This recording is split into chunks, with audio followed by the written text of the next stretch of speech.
going to do a quick stream today.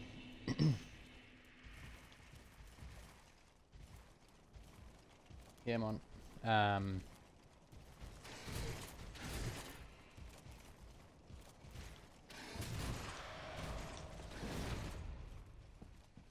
So, in the last stream, we managed to beat Dancer of the Boreal Valley, and we explored Lothric Castle.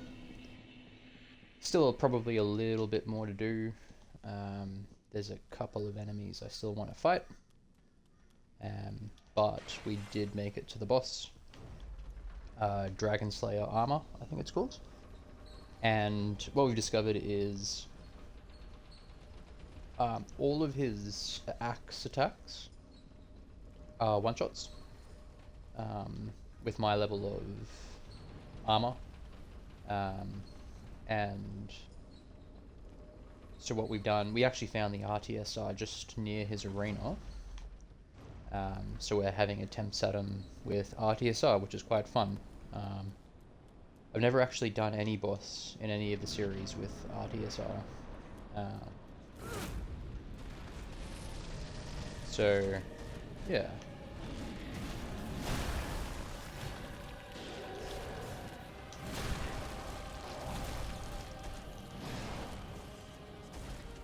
So we'll have an attempt here, and then we'll just talk about what we've learned so far.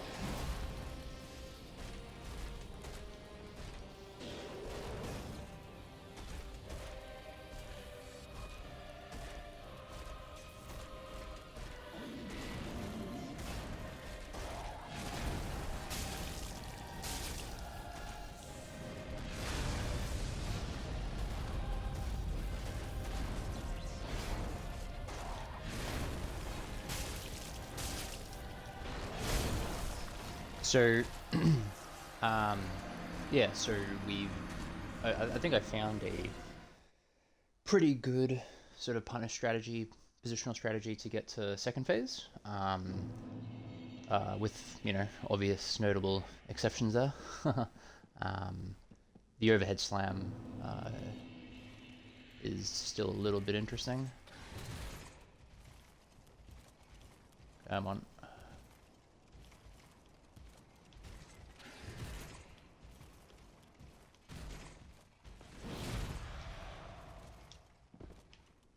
Cool. Yeah, so the overhead slam's quite delayed. Haven't quite gotten used to it yet. And he doesn't always follow up with that attack. Sometimes he doesn't follow up at all. When he does his 3-swing combo, sometimes he uses his shield. Which is, the thing is, when he uses his shield, after your second punish, you pretty much have to dodge straight away. And then obviously you have the overhead slam. Yeah, just didn't... I think the timing of my first roll wasn't correct. I think what I need to do is roll immediately, and then see what he's doing. And if he's doing his overhead slam, there should be a little bit of opportunity for me to roll out of the way after that first safety roll. His second phase is more interesting. I think that he more or less has similar sort of punish windows, but I feel as though the moveset really changes. So resonating here could get killed. Yeah, okay, whoops. That was a bit unfortunate. I kind of forgot that I had to resin. I don't have to, obviously, but with RTSR active, just trying to eke out as much DPS as possible. Yeah. So when I was investigating how to properly use RTSR in this game, I came across... what was it called? Damn. So this next hit could kill me if I'm not careful.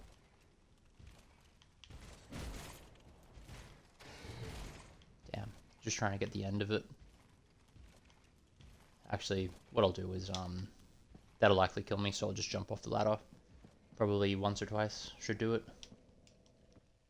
One thing I did discover, actually, which was quite unhappy, was that, in up until Dancer, yeah, one more. Up until Dancer, I have been hovering between 40 and a bit more equipment load, which is incredibly tragic.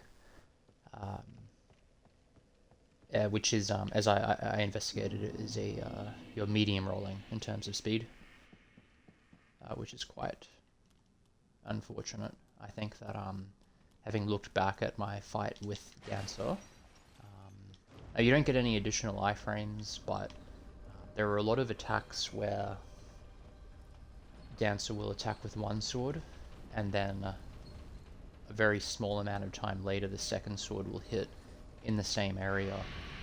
And I think that if I had been rolling further, which is what, and faster, which is what the fast roll does, I may not have been actually getting clipped by that attack, because I thought I learned roughly how to dodge it. There was this one specific attack, I think I got hit by it 3 times. Dodging left. Okay, so let's focus up here.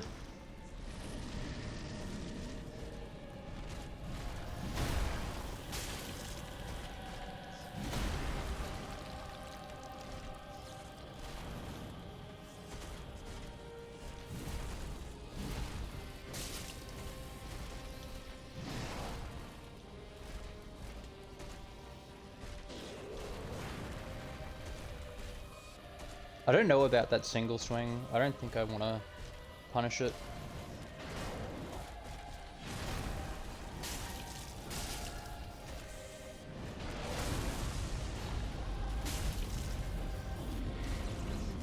I think punishing that attack is okay.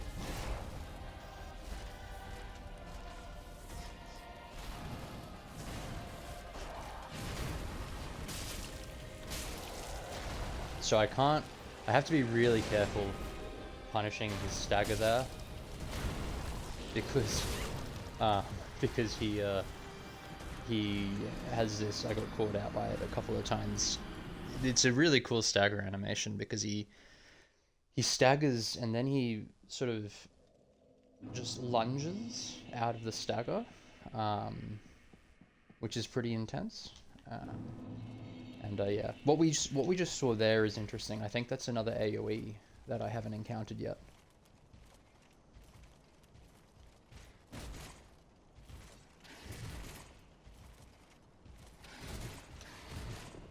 Okay, won't push it anymore. Hopefully one drop will do it, but kind of thinking not. Depending on how often that happens, I might actually just do the drop a few times. I think it's 4. Okay, that's not too bad. That AoE has a pretty serious telegraph though. I didn't really know what was happening. I thought it was probably safe. I don't even know if it was an AoE actually. We'll just have to experiment a bit with the second phase. If it becomes a little bit much, we'll pivot back into something a little bit more durable. Probably put a bit more armor on, see if we can tank some of the weirder stuff he does. A lot of it's not going to help though, even with Lloyd's shield ring favoring. It doesn't work. But yeah, as I was saying a little bit before, there is a sword you can get called I don't know. I can't remember what it was called. It's a katana that you can stab yourself with, and I was really keen to get that because I would like to use RTSR a bit more. But you got to do a lot of weird stuff. So that's another note to self. When he decides that he wants to begin with the axe swing, he will follow it up.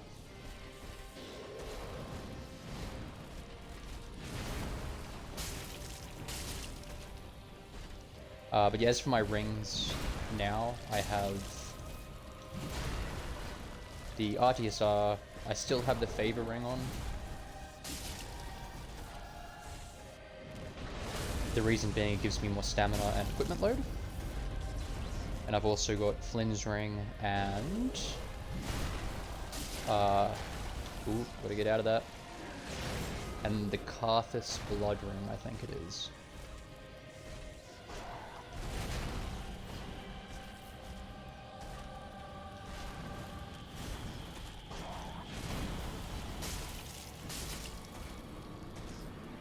which gives me more iframes, but at the cost of worse damage absorption.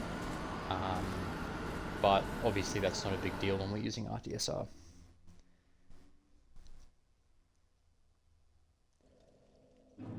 But yeah, that hit there, interesting. So I think I have to be a little bit more careful, and not assume that I can just circle that I can just sort of stay at a safe distance.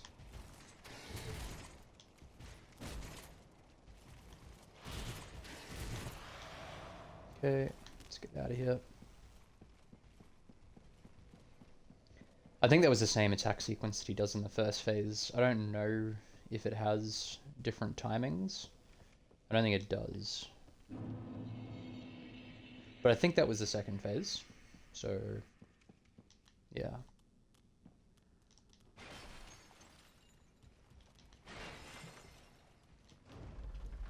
I think I really rate this moveset. It's definitely, if you look at Pontiff or Dancer, not as complicated. And I think it's a lot more in line with mob movesets. The difference being he obviously does a lot more damage, has more health, but I think he does have maybe a few more moves that he can do, particularly with his second phase. But I do like how I think I'd learned how to get to this get this moveset quite quickly, because it is very similar to how you deal with it. Seems to be really similar to a lot of mob movesets.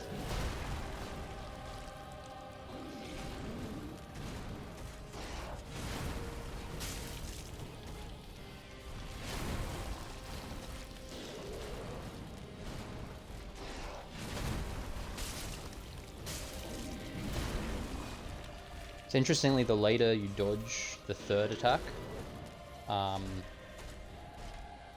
the better your chances are of successfully getting an R2 is going to be. Sorry, 2 R1s.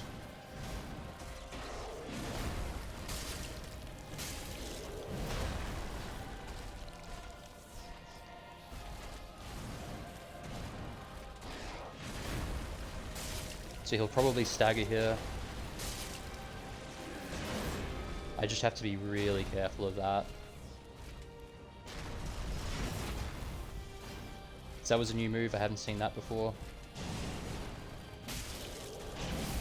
Okay. Just testing out to see what I can punish and what I can't. I think the next few runs are pretty much going to be like that.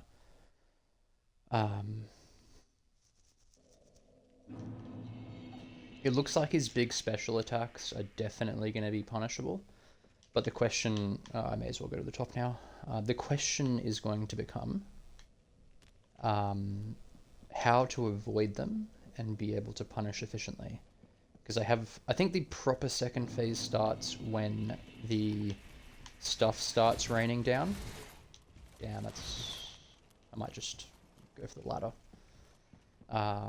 Yeah, when like there's projectiles.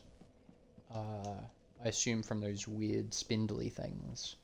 And that'll be interesting actually. I think that what may happen is, depending on how much damage those things do, I may Estus back up when that starts.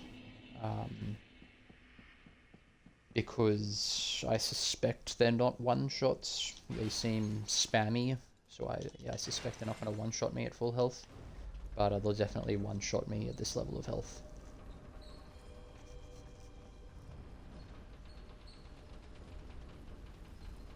They didn't seem too hard to avoid while I was sprinting around. They didn't seem too quick.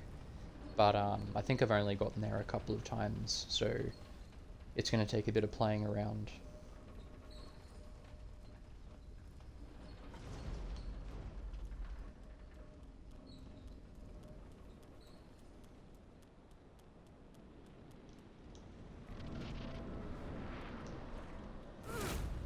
So one thing I have discovered is that if you war cry,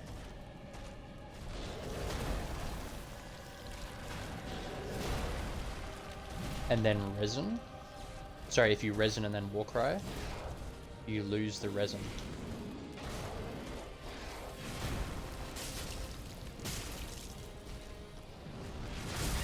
Ooh. I'm just gonna have a quick break.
Okay.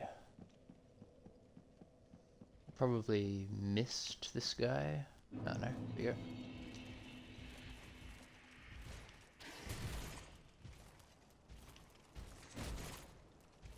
Come on, give me something interesting. Sweet. See, I don't anticipate this to be a super hard fight, but the difficulty is considerably inflated due to having to do it taking no hits. And this is a first playthrough, so I suspect that I haven't actually seen everything this fight has to offer. So it's going to take a bit of time to get used to what his repertoire is in the second phase, especially. There's definitely one attack in the first phase that I'm still not 100% comfortable with. Sometimes he likes to follow up with a big overhead slam, and it's quite... it is delayed, it is telegraphed, which is good, but yeah, it's not something that... Usually he follows up with a shield slam, and you just sort of safety roll away from that, but the overhead slam will most probably require another roll. So it'll just be a case of picking it when it happens. So that's a bit tragic as well.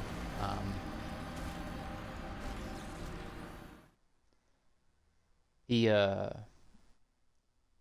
decided to make his jump a lot later that time than usual, and which is a bit unfortunate, but what can you do?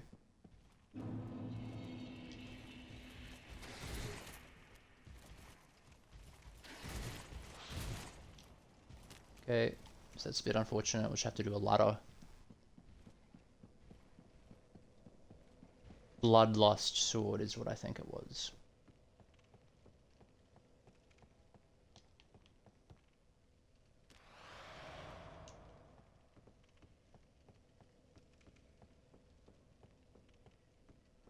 But yeah, doing this boss like this, I think will be good practice for later bosses.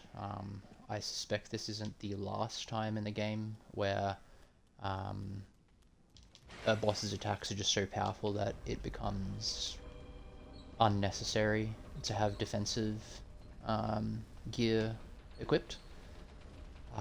One thing I'm keen to learn is whether or not there is scaled up defensive gear. in the previous game, so in Dark Souls 2 you definitely had that. You had it up to +3. And sometimes it was just a matter of progressing through the game to achieve that, to get that equipment. Sometimes, however, you did have to go to New Game Plus. Obviously in Dark Souls 2 you can do that artificially with bonfire aesthetics, but that's not an option here.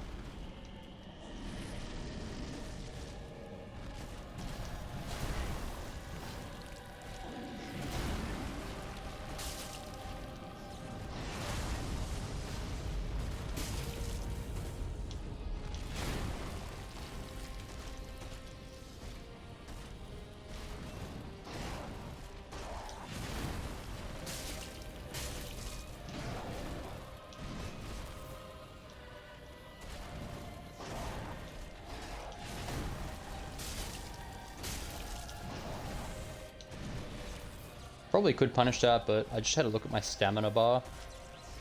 And no. So we're not going to try and punish that.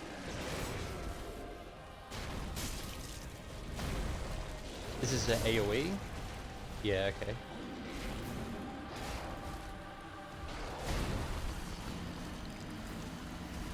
So one really hard thing, I think, about this is if he does that AoE and I do a safety roll, I'm going to be completely out of position.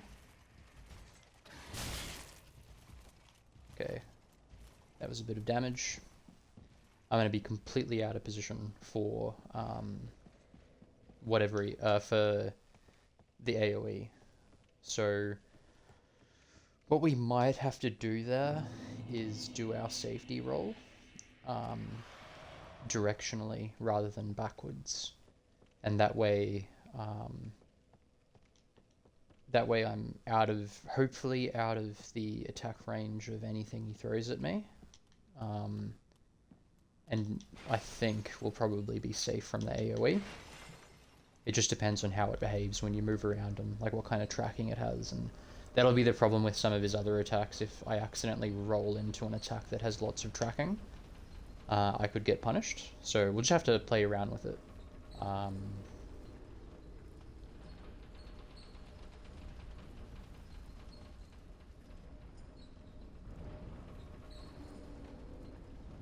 The other option is I might be able to sprint strafe around him, which might keep me safe from a good deal of stuff.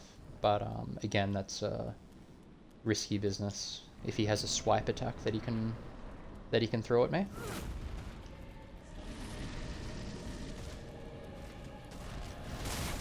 Whoops.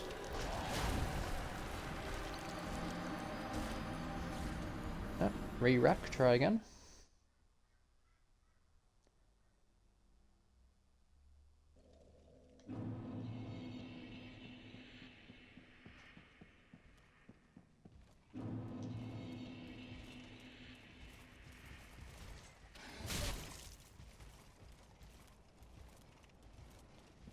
This is definitely, in terms of damage, and I think in terms of the health bar, probably the first of the late game stuff. I don't think he does as much. I don't think Dancer did as much damage as this guy with all of her attacks. I mean, some of them were pretty hectic, but this guy does consistently extremely high damage. He does seem like the kind of boss that would, though, from a thematic standpoint. He's big, armored, massive axe, like straight out of Warhammer, obscene-sized axe.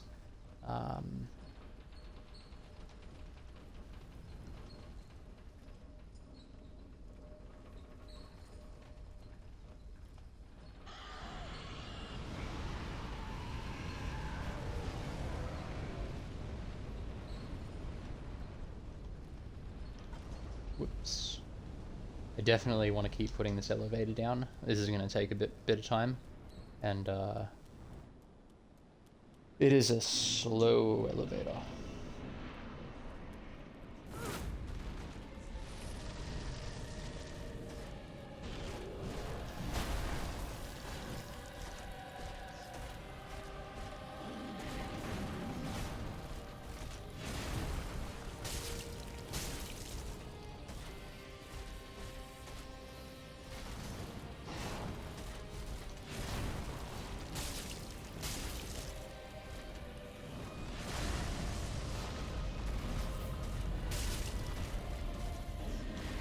Might be able to double punish that attack. We'll see.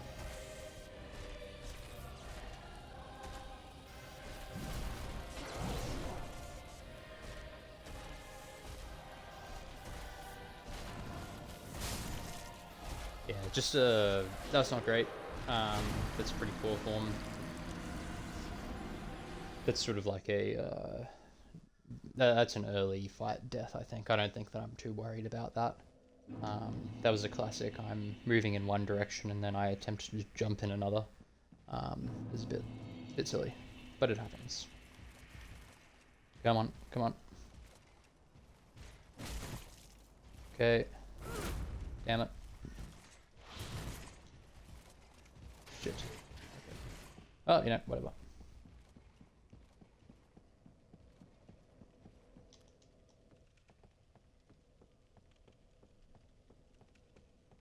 I'd be keen to find out exactly how Warcry works.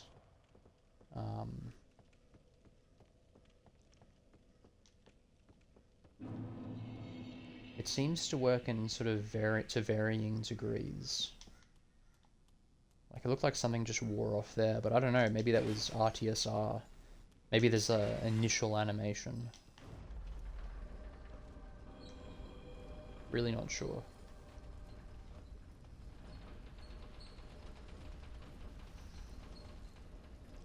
Yeah, you can ask a question, of course.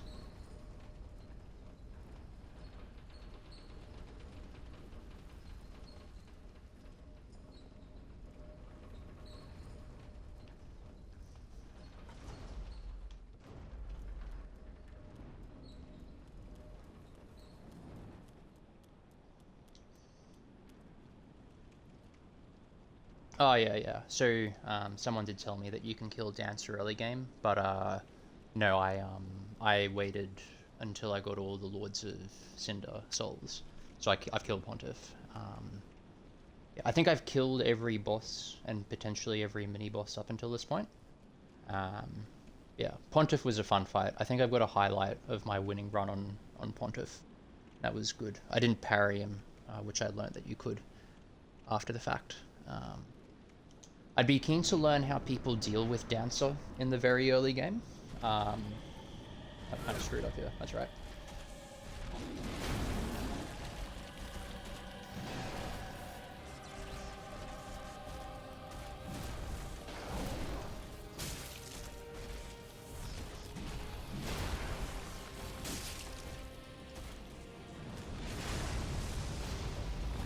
Oop.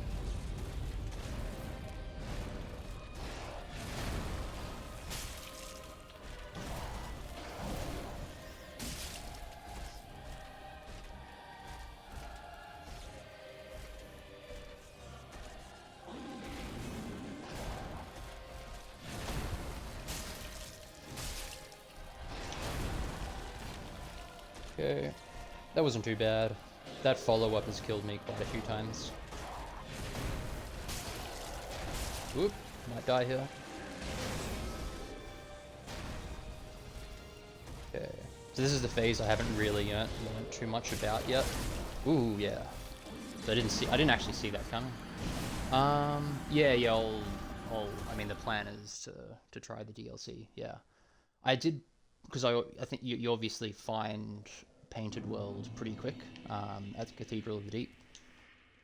So I did jump into it and killed a few of the mob enemies, but I knew that it was a DLC and I just, backed out of it. I don't know exactly what... Yeah, I'll probably need quite a lot of luck. I don't know what order I'm going to do everything in, because I know you can do all of the main game bosses, including the last one, without going to NG+, I think.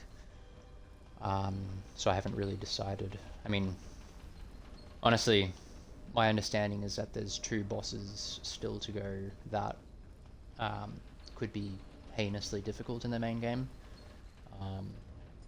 So, the real goal is just to get through it one bit at a time. Because yeah, this is my first playthrough. I've completely forgotten RTSR as well. Very well.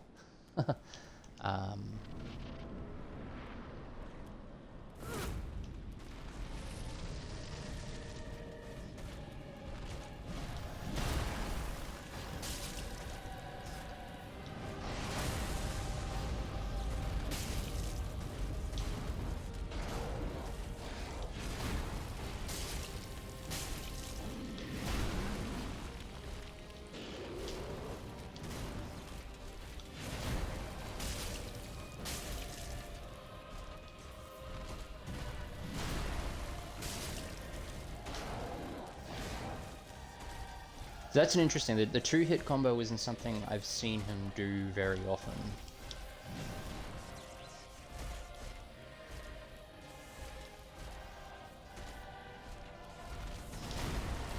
So he does follow that attack up as well.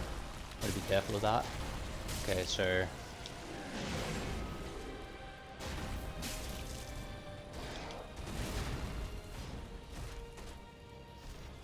see what he throws at me.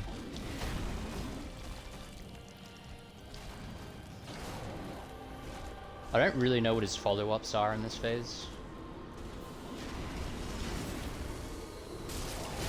Okay. So that was exactly the same thing as last time. That's okay, that's a really obviously telegraphed attack.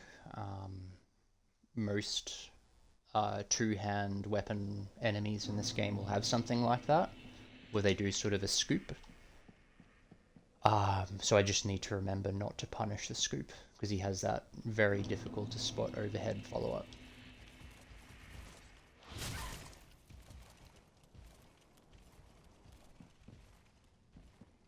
Yeah. Yeah. My experience is, maybe it's because I'm keeping quite close to him when he does the double slash. He's typically doing the third one, the third slam. But maybe if I'm far enough, like if I sort of there's like a D trigger to the combo, which a lot of bosses have. A lot of enemies in general have a sort of D trigger point where they'll stop a combo.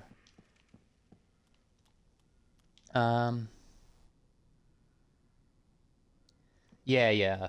So I've seen so this playthrough is mostly blind, but I got into Dark Souls by watching videos on Dark Souls 3 when they were super popular, when people, you know, first discovered Nameless King and so forth. It was very popular on YouTube. So I've seen all the main fights. Are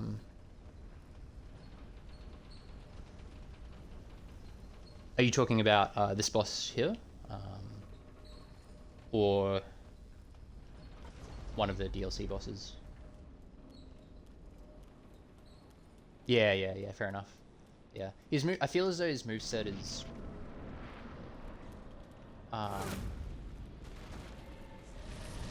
yeah, not the most complex, but I can definitely see how... like, he does so much damage, I suspect even in a regular playthrough. That it would be pretty off-putting.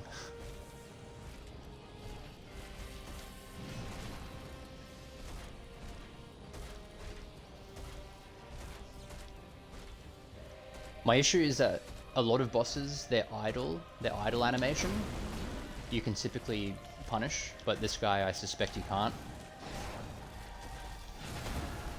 Because of his shield.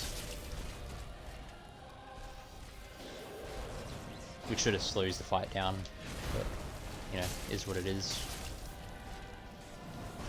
Go for 2 hits here and see how it goes. Yeah, not well.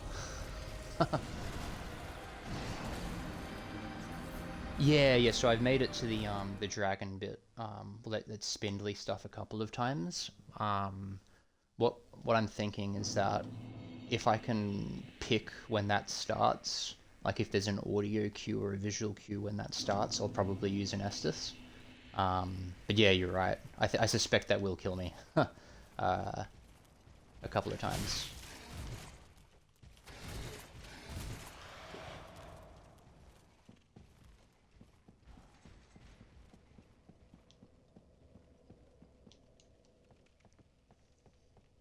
So yeah, we learned something there.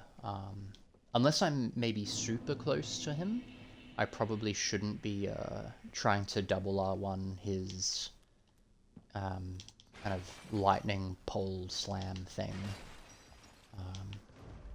I suspect that maybe I've done it. I probably actually have already tried to double R1 it, and he just hasn't followed up. But his small shield bash follow-ups, when he does them, are super quick. Yeah, don't be too greedy, yeah. Yeah. The problem with this deciding to do it this way for me is that I don't really know the behaviors of the bosses yet, so I have to be willing to take deaths to learn exactly what I can punish.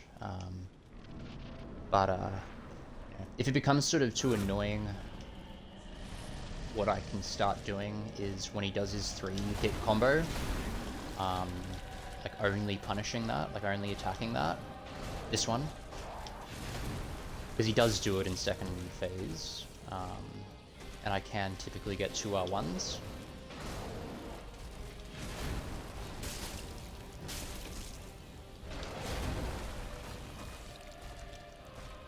That follow-up is still really scary.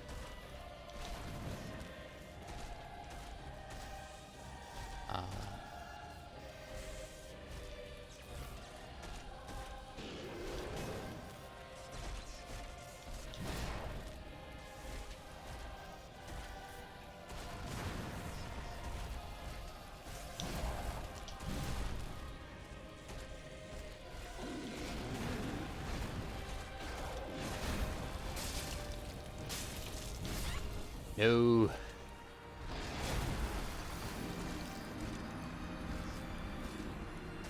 I'm on Xbox. Are you suggesting that? Yeah, I mean, if I was using PC, I'd be half tempted to just use a save state, because yeah, it could get annoying having to do this every time.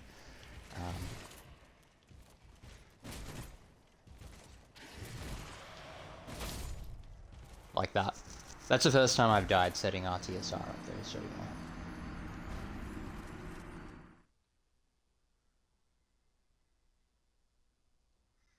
I would be keen. I mean, I'll have to get a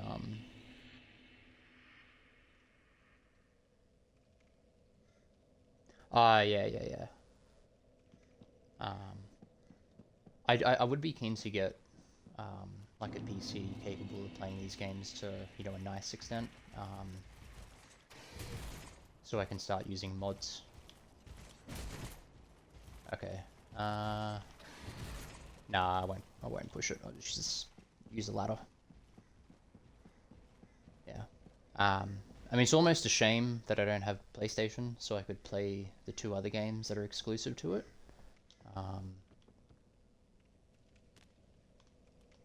Hopefully this doesn't kill me. I don't think it will.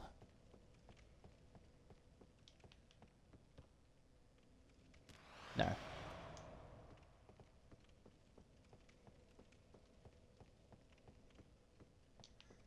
So which of the FromSoft Souls-likes have you played? I mean, you seem like you've played this game, obviously.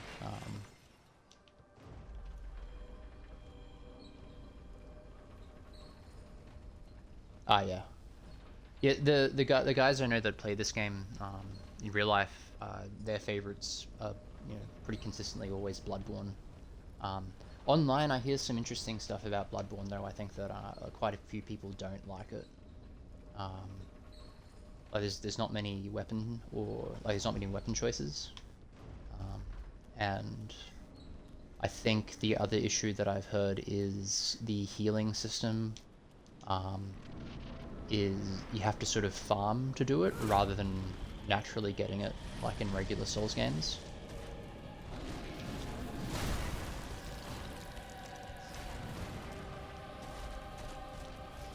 This is a bit weird.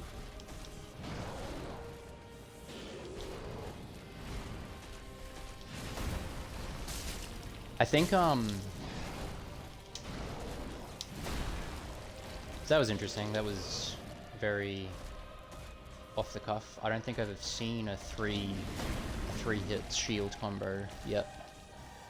It might have had something to do with my position.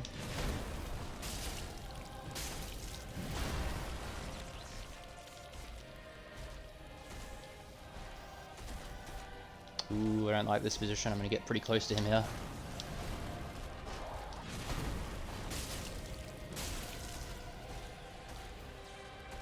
RTSR doesn't really give you that much, unfortunately.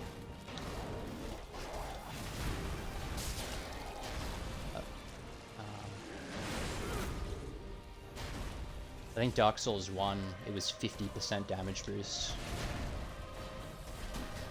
Whoop. Yeah, okay.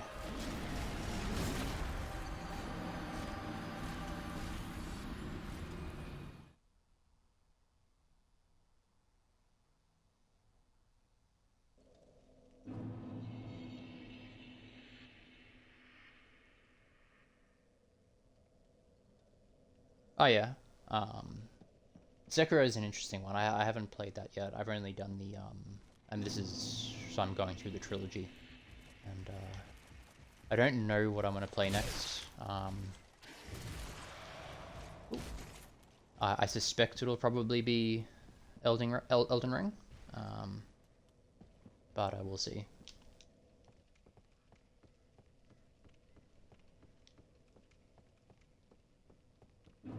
Ah yeah. How did you find Elden Ring? That's another one that like if you've played the original games first, some of the die-hard OG fans don't really like Elden Ring as much, even though obviously it's really quite popular. I think it looks pretty cool personally, and I really like the I love open world games. I understand how they can be a little bit frustratingly boring, especially if you've gone through them a heap of times, but I do like them. Yeah, okay. I'm keen to see how they go with their DLC, because like my sort of basic understanding of Elden Ring is that if you were to play it like this, for example, you know, pretty bare bones, low level character with minimal buffs, um, it's absolutely ballistically hard. But the game gives you so much more to scale up, which is important because you know they want you to go to New Game Plus, and all the way up to however many Elden Ring goes up to. So you need that extra equipment in the game. Like I suspect, I don't know too much about this game, but you know, with the fact that RTSR isn't very powerful, I suspect going to NG plus 7 is quite a challenge because of how much damage you do. Um, Welcome on in, Tommy. Um, yeah, fair enough. Yeah, the open world is being too much. That's something that I've heard pretty consistently about it. Um, Sadly, no mimic. uh, It's an interesting choice because, you know, like, why not? What was wrong with mimics? Especially if they give you a way to tell um, that they're mimics.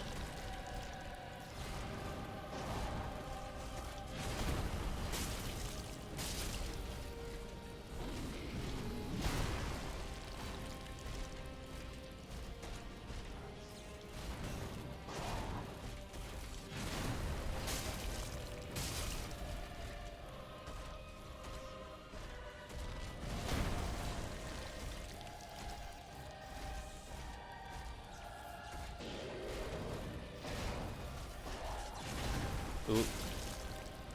So it's landing right in front of him there, I think I have died to that. I don't think you should, oh, whoops, screwed that up again. I think when you go for the roll on the third attack, um, if you're directly in front of him, um, he'll often follow up with a really quick shield slam. That's my feeling.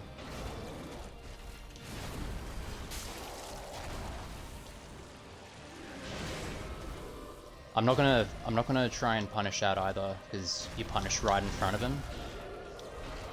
Ah, almost. Okay, we're getting there. We're getting there. I knew the follow-up was coming. I just don't know the dodge timing yet.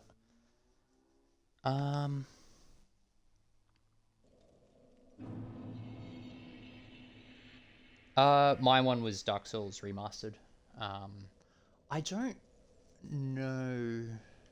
Was Armored Core ever on original Xbox? Or the first Xbox? Because if so, I have probably played it. One of the older ones. I was definitely really into mech games when I was younger. Cool. Ooh, that's unfortunate. I don't think I'll die though. Yeah, yeah. I'm not sure either because there's a ton of mech IPs.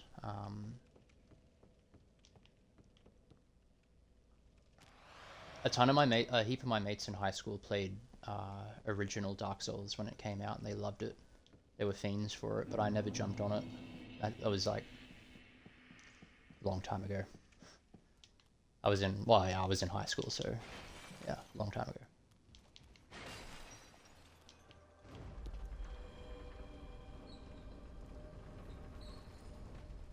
Oh yeah. Hmm. How did you find going back down the ladder in terms of recency from 3 to 1? Because, like, both of you guys, especially actually you, Tommy, with number 2 as well. How did you find number 2 after playing the first 2? um, I've heard that that can be a really bad experience for some people.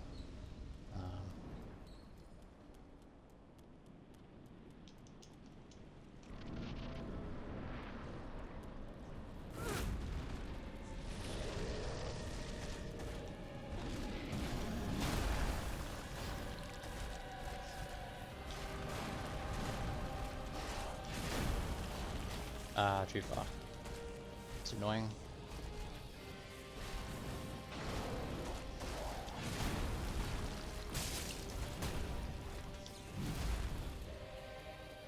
I think potentially I'm dodging a little bit too late now. And I'm rolling too far away from him. I don't know.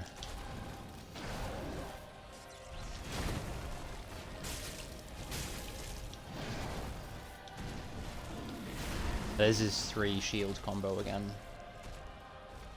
I think if once I dodge the first one, the first of the shield combos, if I'm way too close to him, because I ran out of space there, he'll throw down the 3 hit combo on me. Maybe.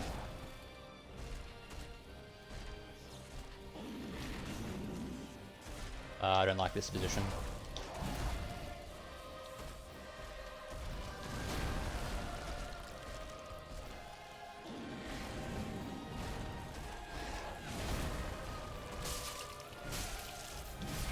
Ah, it's just annoying. I'm starting to die to the easy stuff.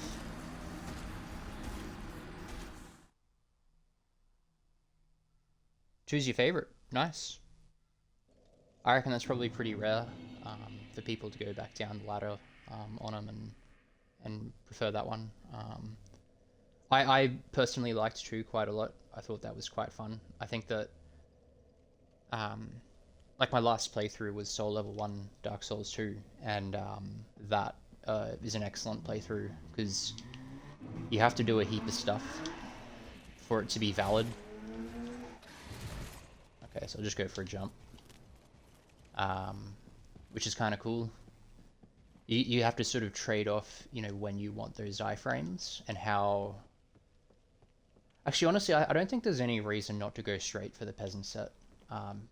The Scorpionus is a fairly easy boss, especially if you learn the cheese to it. But yeah, Dark Souls, going from Dark Souls 2 to either of the other 2 in the trilogy really feels different. Like I remember when I did my first playthrough Dark Souls 2, I finished that, went back to Dark Souls 1, and I was amazed at how fast you are in that game, even though you're not actually that fast. It was just weird.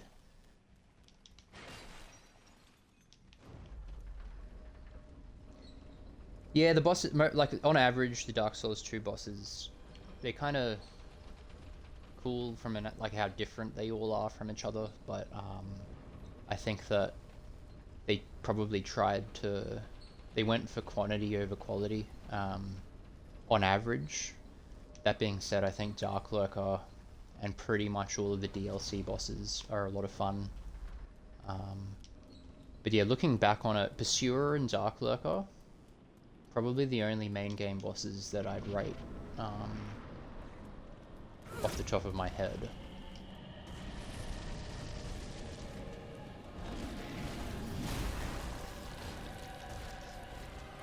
Let's see how I go this time.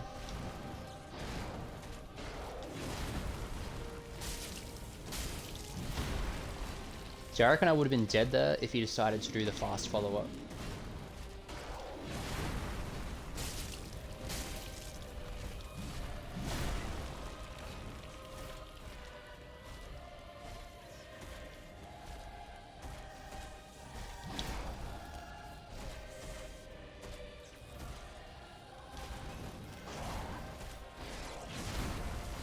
Probably only go for 1. I think I'm dodging, like even though it's a really late swing.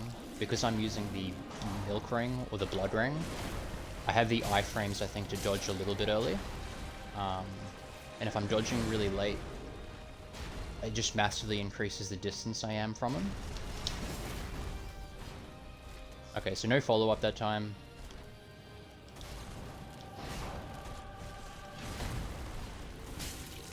Okay, yeah, so I landed in front of him, so just one punish. Okay, I reckon, here we go. When I can... Oh, no. Oh, what an idiot. Oh dear. Went for the heal, got rolled.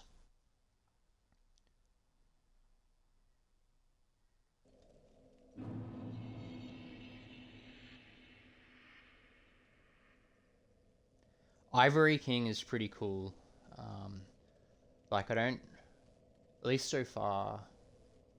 Dark Souls 3 has had some really cool cinematography for the bosses, like, you know, Abyss Watcher's Dancer, really cool. But so the Burnt Ivory King, they're not even cutscenes. But the lead up to it, where you fall into the old chaos, and then when he comes through basically the gates of Oblivion or the Eye of Sauron, like either way, it's got to be a callback to that stuff. It's very cool. Well, I haven't finished this game yet in terms of my favorite. I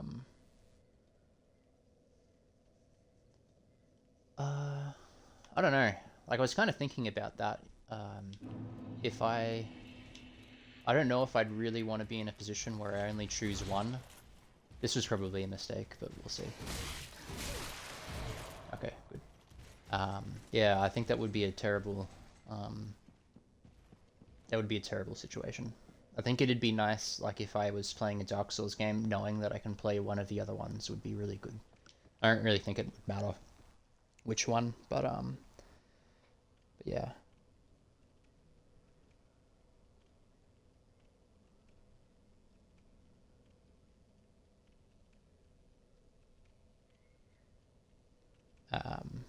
As for favorite boss so far, mechanically, I think Dancer is probably so far their best designed boss.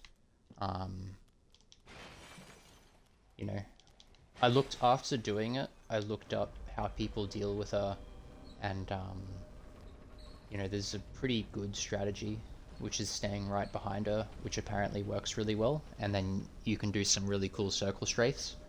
But I more stayed to her side, and I was like engaging and disengaging. I didn't really have the guts to stay too close too long because of the health that I have. But I got to experience the full suite of her moveset, and it's really, really... The only thing that I would say about that fight that maybe lets it down in terms of design is that there's a couple of her attacks where if she starts very close to you... I could be dead here as well, actually. If she starts very close to you, you can't really differentiate between which one she's doing. But, you know, that's your own fault, really. I mean, my own fault, if that happens.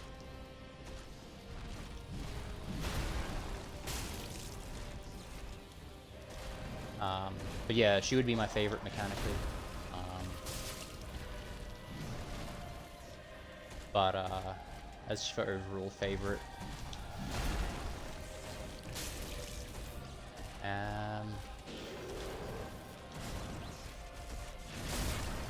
tell you what I really enjoyed when I was doing Soul Level 1, Shine, or depending on how you pronounce it, Sin, Shine, whatever, because the soundtrack in that fight is really good. I really rate that soundtrack.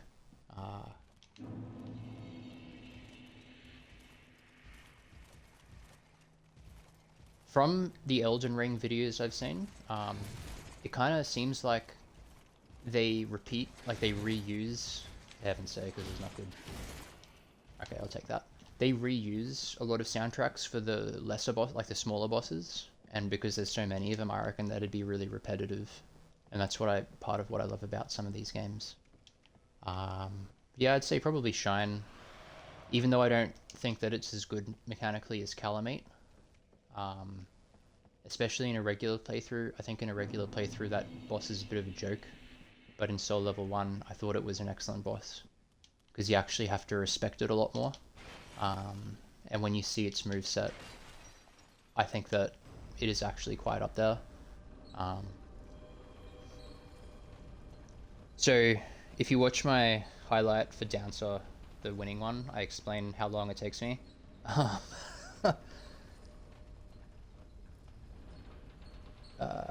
Yeah, Armored Core has just released. That's all over Twitch. I was watching a bit of that earlier. It looks pretty cool. I don't know. I think it'll probably take me a bit of time to get around to playing it, but yeah. So because this is my first playthrough and it's Soul Level 1, Dancer took me 9 hours, I think, in total to beat and learn. Yeah, maybe just a little bit under 9 hours. So I did a bit of a quick calculation. I think most probably it is converging on 200 attempts, I think. Yeah. Yeah. That's my own fault for deciding that I want to do this game for the first time at level 1. I knew what I was signing up for. Oh, damn it.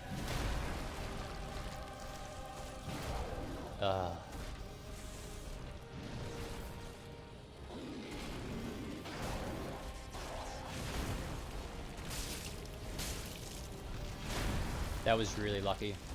That was ridiculously lucky.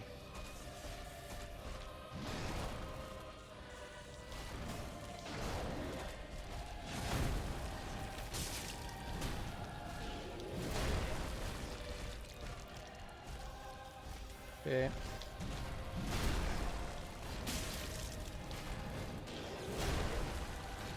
That was an interesting combo.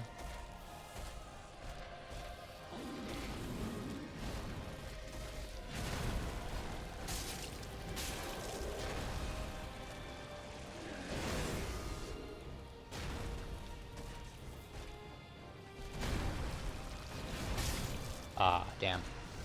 Forgotten about that attack. That'll be an interesting one to dodge, actually. Kind of making me think about Estusing for the second phase. Yeah, this guy's, you know, like, it'd be really nice if I could do this guy with more health. But Pontiff was also really hard, actually.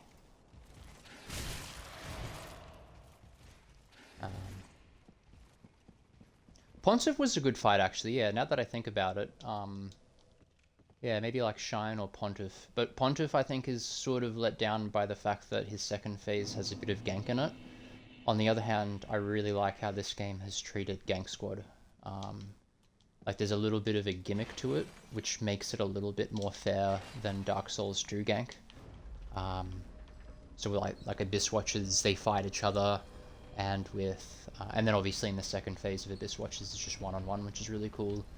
And then Pontiff with the mirrored attacks, it's cool as well. But I think maybe it's let down a little bit by that.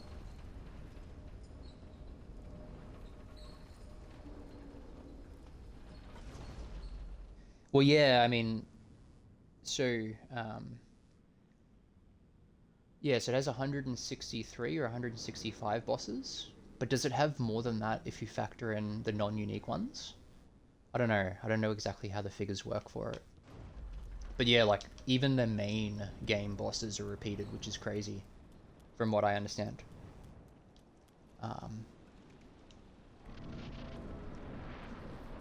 I mean, that's par for the course with FromSoft, though, isn't it?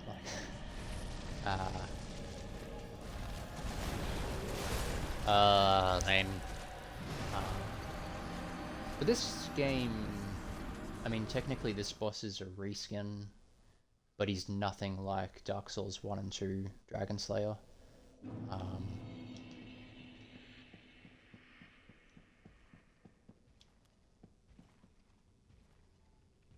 Killed her with a dagger. Nice.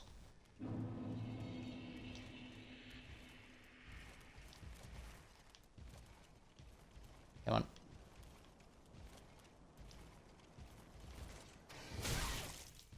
Okay.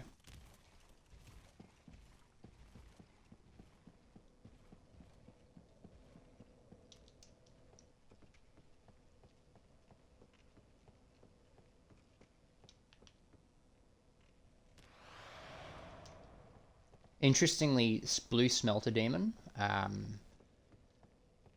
that I actually suspect that I spent more time on him, Soul Level 1, than I did Dancer. But I think I learned a very valuable lesson with doing Blue Smelter, which is that if something isn't working, then you have to change something. You have to change how you're doing it. And I just refused. So after the fact, I looked it up, and bluebirds, Elizabeth mushrooms, and the very aggressive circle strafe with the rapier is, if I had to do it again, how I would do it.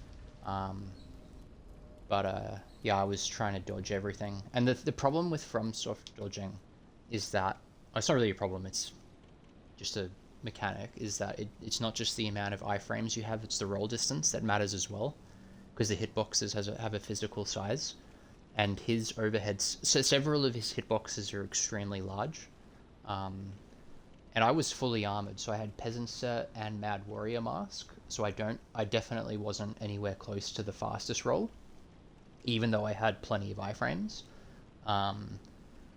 And yeah, if I had to do that again, I'd probably do it just with the Peasant Set, and most likely rely on circle strafing, and maybe even the Simpleton's Ring as well, which I didn't use on my first Soul Level 1 kill of him. But yeah, I think what I need to do with this game, and I kind of did it with Dancer, is be willing to change what I'm doing. But even with Dancer, like, after the fight, it only took after the fight that I realized that I was doing it with medium roll, which was really dumb.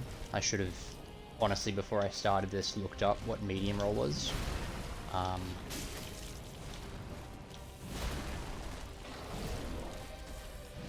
It's getting a bit weird here. I don't like it.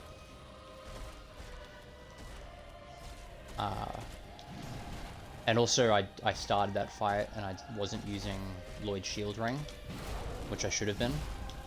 Kind of lucky not to get hit there.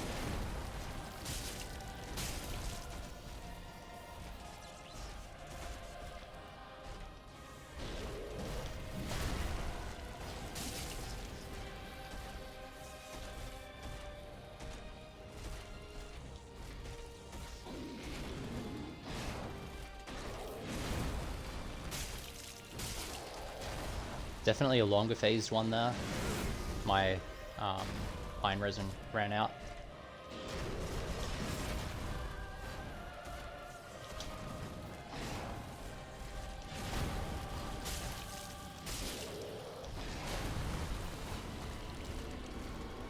Okay, so let's not fuck up healing again.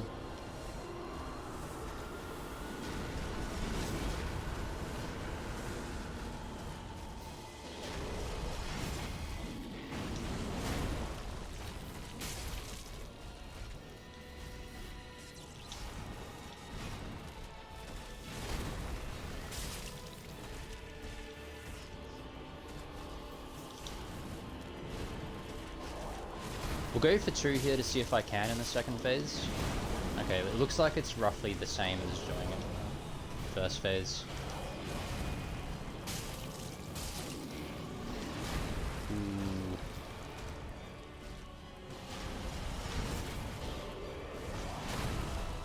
You know what's really hard? Dancer has a similar attack to that, a sweep. That is a hard... That was, you have to dodge early for that, and that is a weird attack to dodge. Okay, he sometimes follows up that ridiculousness.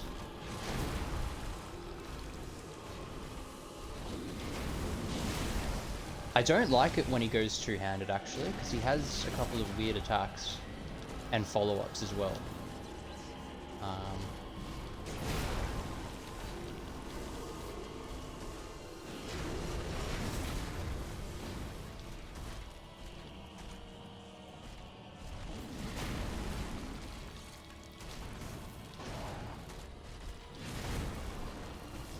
Damn, it's unfortunate.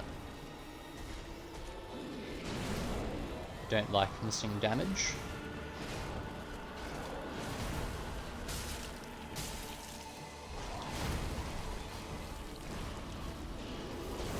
Okay, whatever just exploded there is freaking me out.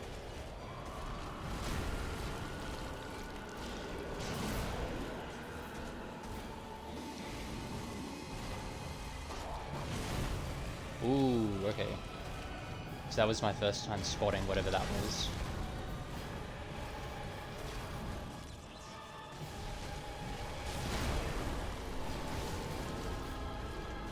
I feel as though I'm getting really lucky with this fire bullets.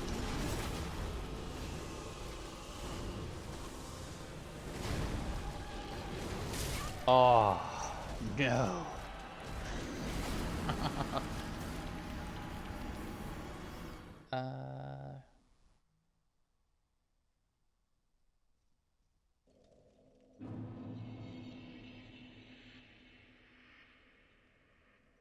Thanks for the follow, by the way, Reaper, if you're still in.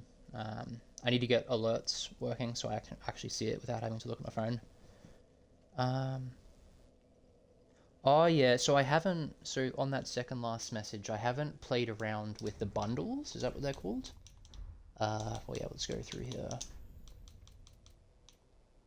I actually haven't even applied it before. Whoa, that's cool. That's really fast. Yeah, because that's not a feature in the early games. That's lasting a decent amount of time as well, actually. Ah, it finished me.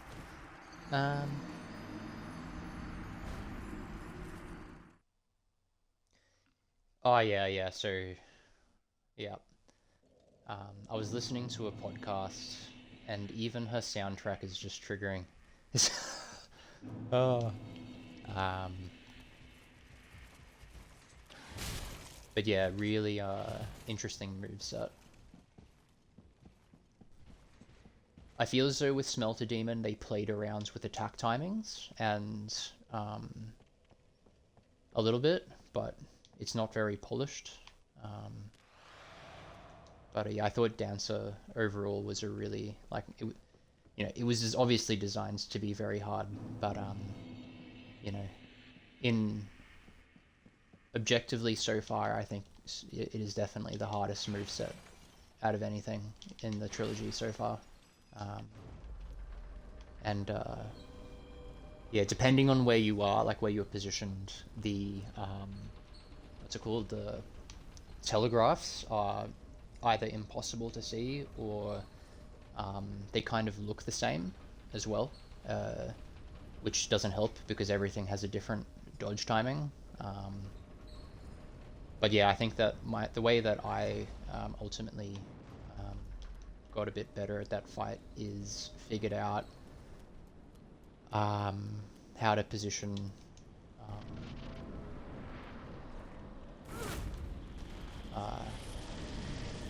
just so that I could see what she was doing.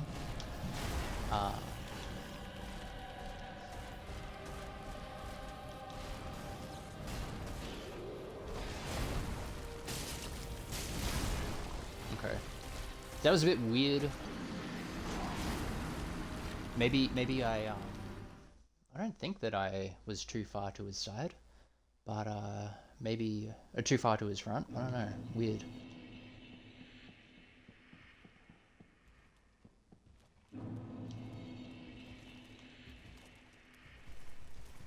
Come on.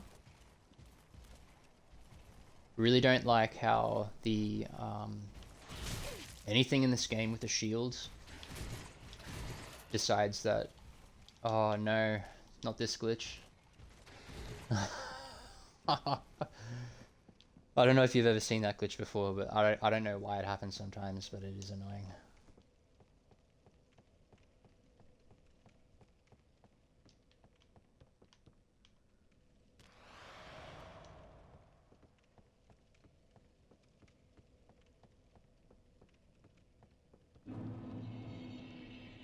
I'm yeah, gonna have to keep a lookout for his AoE attack, because it comes a lot quicker than I'm anticipating, even when I'm far away from it. I'm hoping that it doesn't have very good tracking, his sort of big sweep AoE, and if I see him put his weapon on the ground like that, if I dodge and sprint, the tracking will get muddled up and I won't get hit. But yeah, even with my uber iframes here, I'm very unsuccessful with that attack. Actually, what I'll do, I'll just use resins. I'll start playing around with that though, I reckon.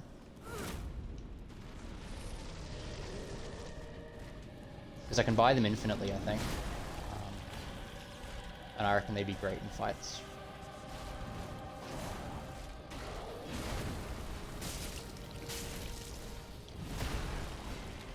Maybe I was just, ooh, that was a bit of a panic roll there. Maybe when I died to that slam, I was just far too late on the dodge. Because he did it again there, and it wasn't hard to get out of the way of.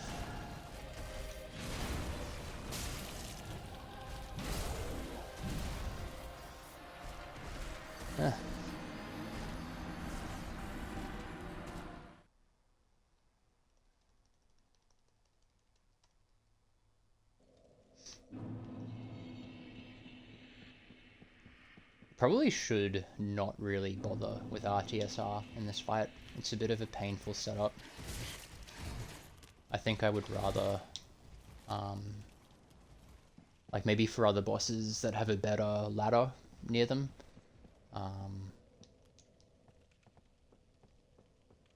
I could probably look at a guide for how to set it up for each boss. I think there are some out there, but that doesn't mean that it's going to be easy. The easiest way, I think, is to use the Bloodlust Katana, but I looked up how to attain that particular piece of equipment, and it's ridiculous.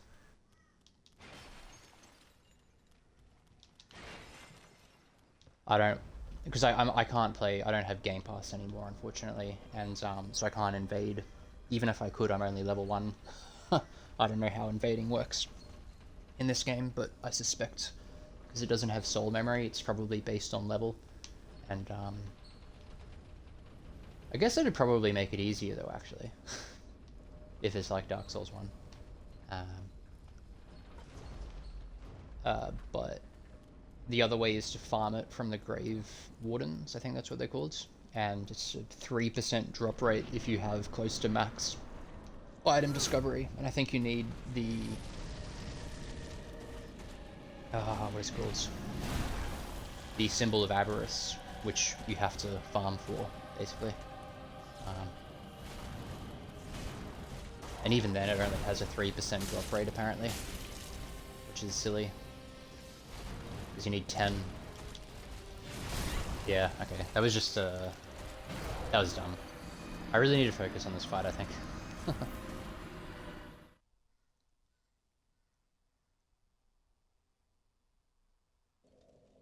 Yeah. Is there a, like, I wonder if I have that. Not honestly, not that I'm pretty keen to fight him this way. I'm going to try and avoid using, weird strats like that for this first playthrough. But what is it? Is it just a longsword? Like a frost longsword or something?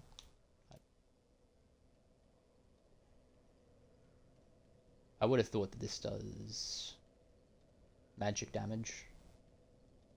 I thought it did.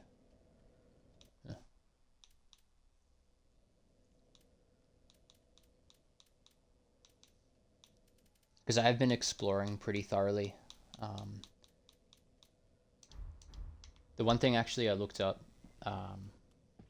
as well was the Dragon Slayer axe, and not getting that this time, unfortunately. I think the quest line that you have to do right next to the claymore.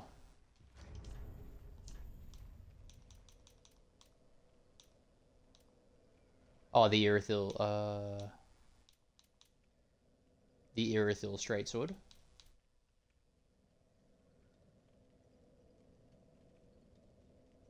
I'd need the Dex ring, wouldn't I, to wield that?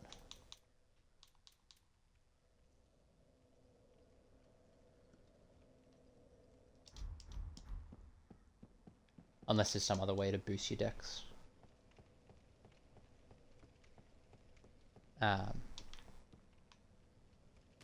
Yeah, the Dragon Axe. The quest line you have to complete to get that weapon is just silly.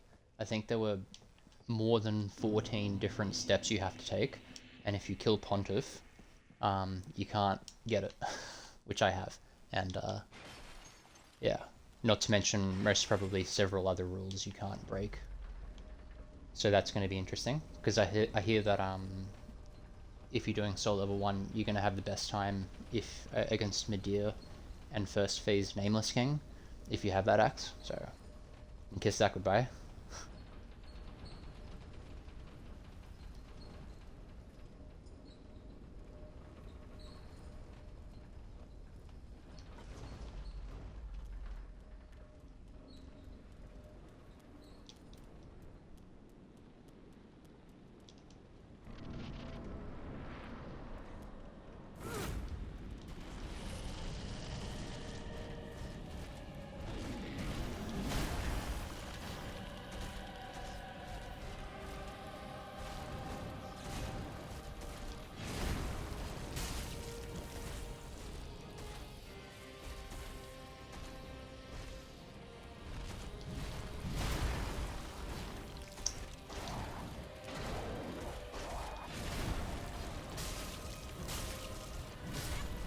That's just frustrating. I'm gonna take a quick break, and I'll be back. Oh yeah, yeah, yeah. I've heard that it's not essential, just a nice to have. But yeah, I think, like I said, because I don't have any scaling, I suspect that a lot of the other weapons I'm going to be able to use if they're maxed out, and they're resined, will do plenty of damage. Particularly if I have a good ring set up. But yeah, I will return.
The yeah. I've heard that the broadsword is really common. Now that I can... Oh, for heaven's sake. I think I need to be more careful about my stamina. I'm really not used to blocking. I don't... Yeah, it's not familiar. But, yeah, once I... Because I can buy large Titanite shards now. Most probably once I can buy chunks, I'll probably look at the weapons that I can equip and really start playing around with them. It's an annoying attack. Okay, just give me one more.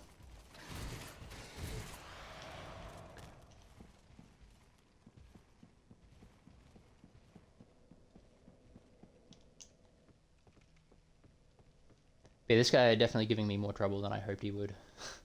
Especially in this first phase. I thought I had the first phase figured out more or less, but I don't think I'm doing a very good job of focusing on it. That's alright though. It's a very enjoyable fight, I think. It's not a gimmick fight, so, you know, I can't complain. I have gone into Ariandel a little bit, but I have not gotten any chunks from there. I don't think I've gotten any items. But this is +8 now. Actually, hold on, how many? Oh yeah, 2 chunks would take it to +9. I might well do that actually after this boss. I don't think this boss is... I don't think there's really a DPS problem. I mean, it might be nice, but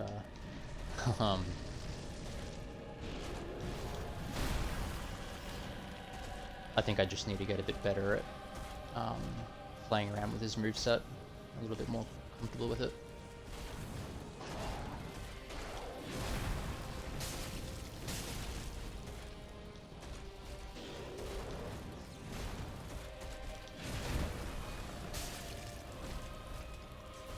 Yeah, too far away from him.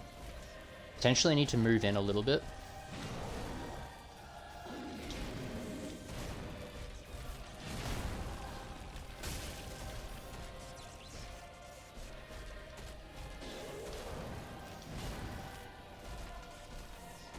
Could be a similar rule actually to Dance's spinning attack. If I... yeah, I need to focus. With the spin attack, if you have to move in to get 2 hits in, just go for 1 R1 instead of 2. I only go for 2 if you land at a point where you can actually just stand there and do R1s, because the follow-up's too fast. So that could be a good rule for his 3-hit combo.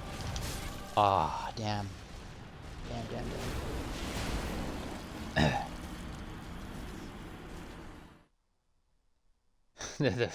Yeah.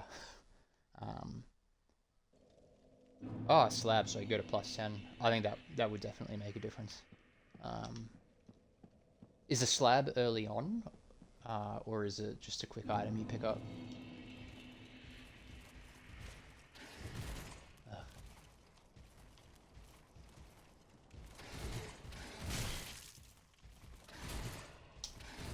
I'll just do the ladder, I think.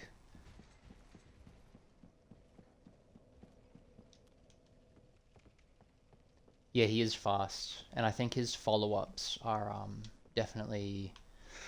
I mean, I don't think they're random. I think they're position dependent, is my guess. So, I mean, that's kind of my hope.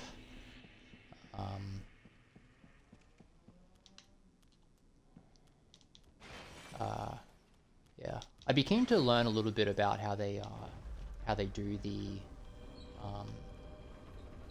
design for the bosses, like if they use some kind of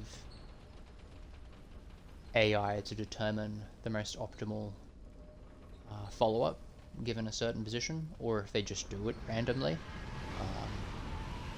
I mean, you're probably inclined to think that it is either deterministic or probability based, because a lot of the cheeses in these games are positional cheeses, like Gwyn, and I later found out with Pontiff,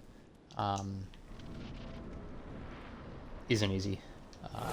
Oh well, you know, like I'm almost at max weapon anyway, so I don't think it's gonna matter when I do the DLC too much. Getting some more rings would be nice, but I don't really know what other rings there are.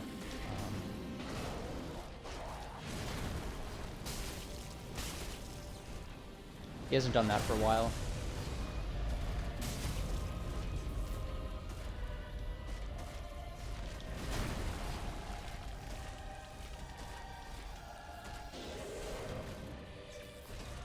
Don't like his single swing, it's kind of annoying. Come on.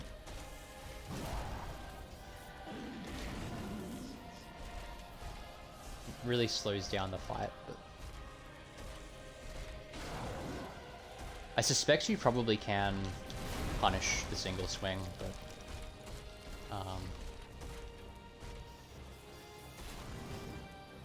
he's doing it a lot. Maybe it's... That was really lucky.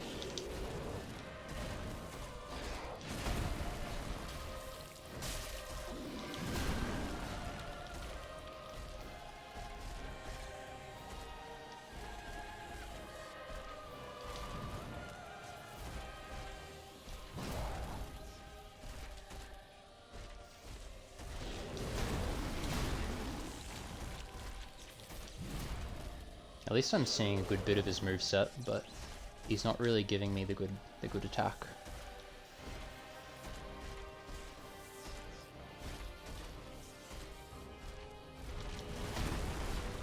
Because I'm pretty convinced that he even follows up his jump attacks when it's with the axe. And he'll definitely follow up his smaller shield attacks. Here we go.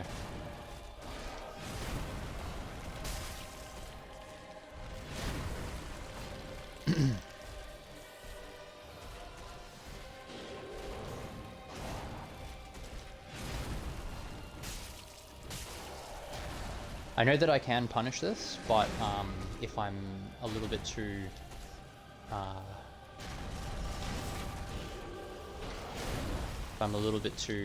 late with it, it does kill me.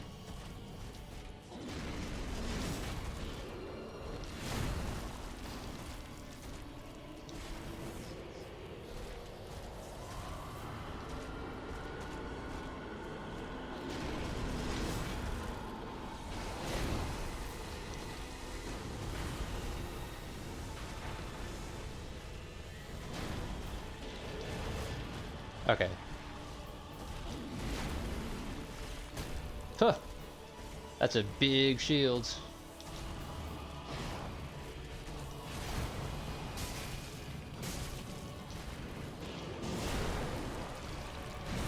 Ooh. Took my eye off him.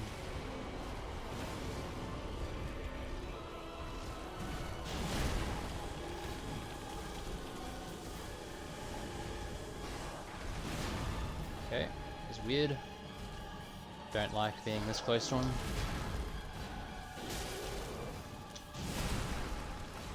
He's lucky he went for a really slow follow-up there. This hasn't been a good fight. This health bar is massive for this phase, and how long this has been going on for. Okay, but this, I think I'll be able to punish this at least. That's good. First time getting hit by the meatballs.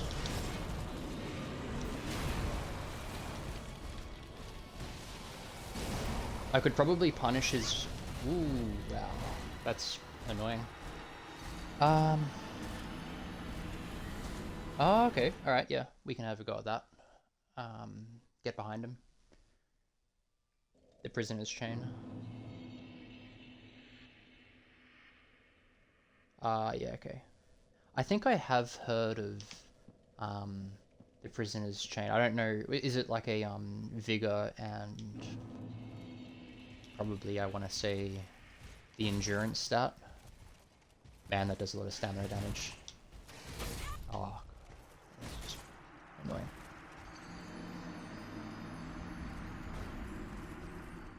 I definitely appreciate your patience watching this.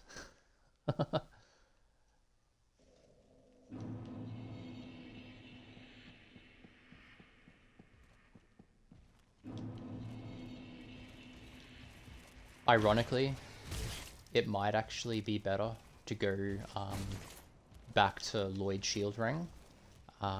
Whatever that thing that killed me in the last run was, it was a one-shot. And if I'm focusing on the boss, I'm probably not going to reliably see it coming. Like, the best I can do is just keep moving. HP, Endurance, and Vitality. That's pretty good. Because if you increase Vit and you have Flynn's Ring, I think it'd most probably give you a damage boost as well. I think that's how it works. Yeah, I am thinking actually about... This would probably be the last time... I'll try and push it to second phase again with RTSR. But if I can ward off that incoming crap with Lloyd Shields, I'll probably just put that on and... instead of RTSR.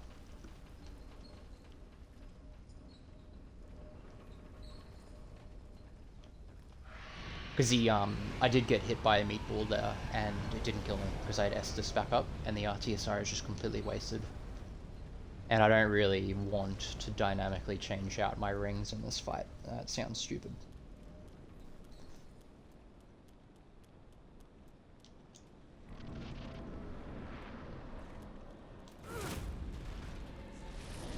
But yeah, that last run I think could have gone a lot better.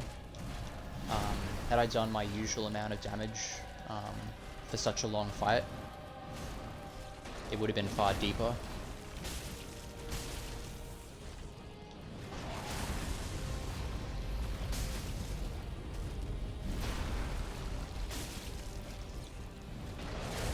Oh, this isn't cheesy, but you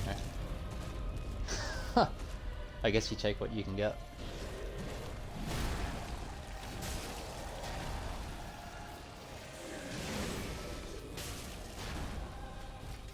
So I'm guessing you could probably go for a couple of strikes there. Oh, I just stood right in front of it.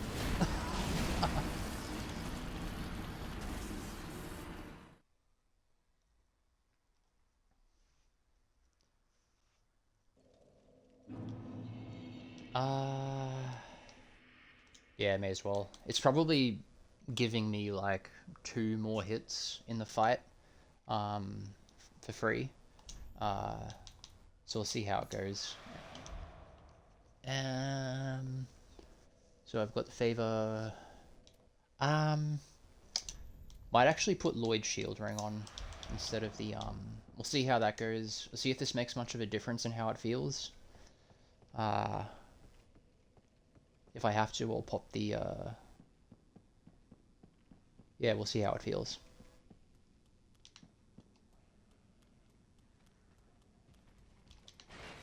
Probably not opposed to just doing it with RTSR, but it just might take a really long time.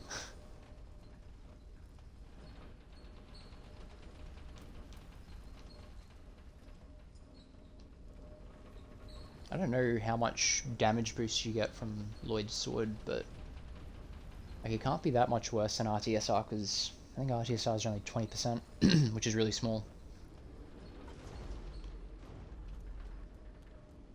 I do wonder why they changed it from 50% to 20%. Dark Souls 2 was 20% as well, from memory.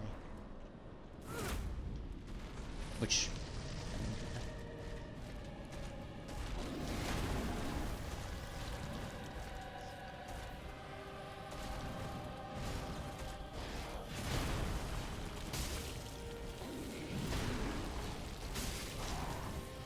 Wow, nice. I was right under him. Wearing blue tearstone? Nah. Does blue tearstone... Will... Like, how exactly does it work, though? Because if you take a hit... Let's just say you take a hit that takes 100% of your health. Will the last chunk be protected by blue... Will you get the absorption in the last chunk? Or does it just take it out straight away? Like, do you have to be at below 20% for the effects to actually be, you know, before you get hit? I do have blue tier stone though. Yeah, I do have it. I just don't exactly know how it works. Because if it does give you more damage res or damage absorption, that is pretty cool. On like single hits. I don't even know how it worked in the first 2 games. I never really used it or looked it up. So.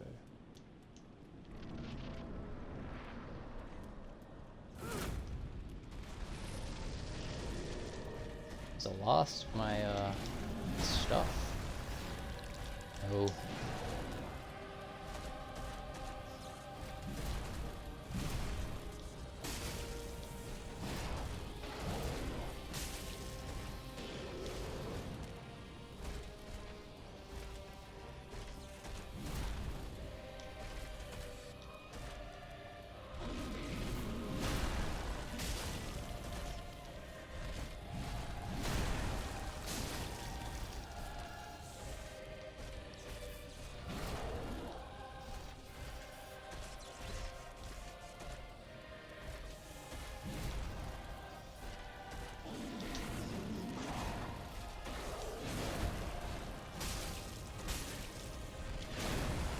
Oh, that was really lucky. That's surprising to survive there without the iframe ring. Actually, I feel as though that was the skin of the teeth last few frames.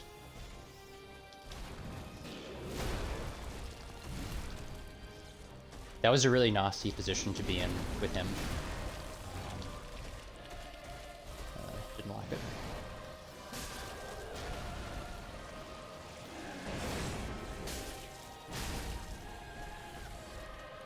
Okay, so you can go for 2 punishes.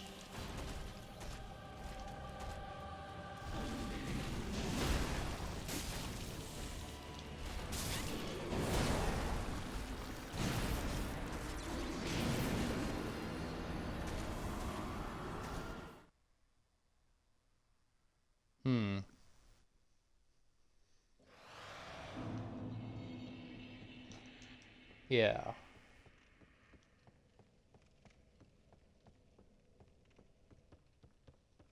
It's probably something worth looking up, actually.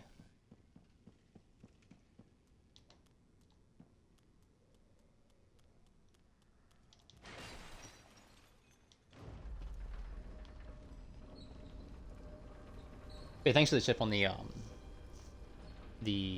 second phase trigger. That's good.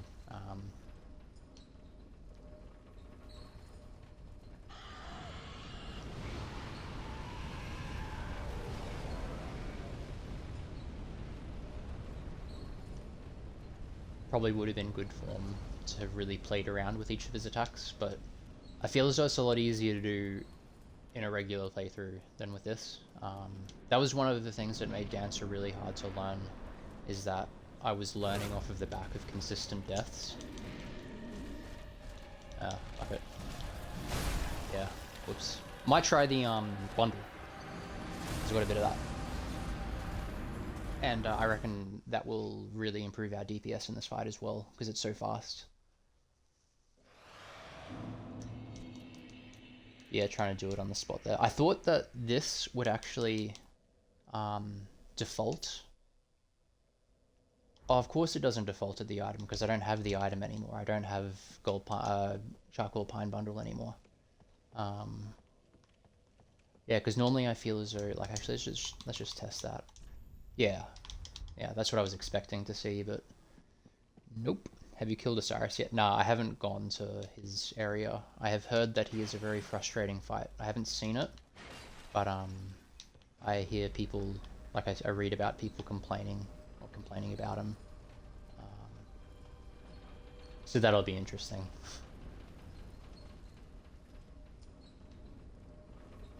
This is the first boss after Lothric Castle. I think I've done all other bosses up until like before the Dancer bonfire. So Old Demon King and actually I don't know who else is optional before that. Yeah, but I've done some of the optional ones. So the Sullivan Beasts, I did that under the thing,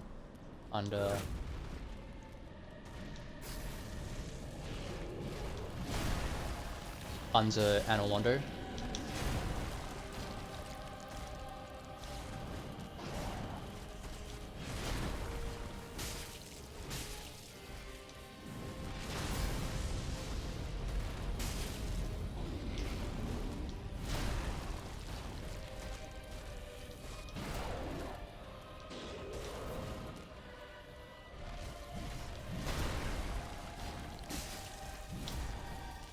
I think that was lucky not to hit me. Maybe it just decided not to give him the hit because he was above me there actually on the steps. Feels like that probably should have hit me.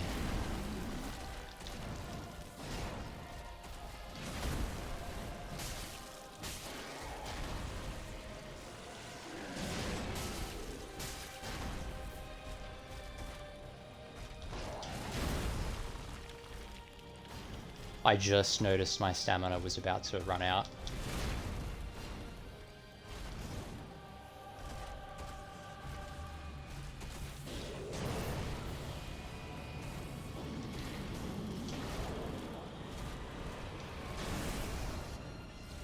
I probably need to start playing around with punishing some of his shield attacks because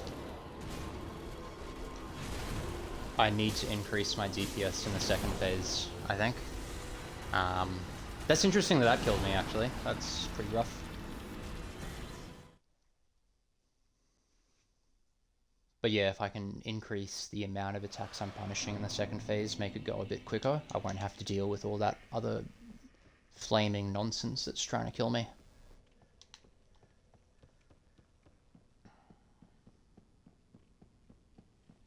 The charcoal pine bundle is going to be interesting too, actually. I don't know how, because I've only just started using it. It's going to take a little while getting used to that in fights.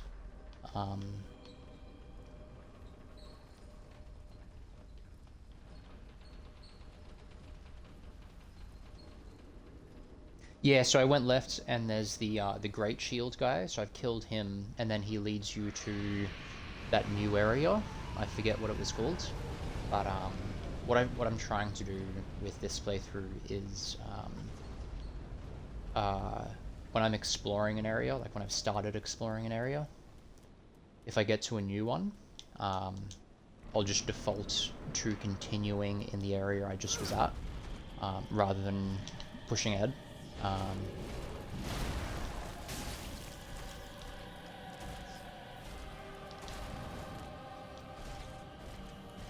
I think I need to use my war cry more as well.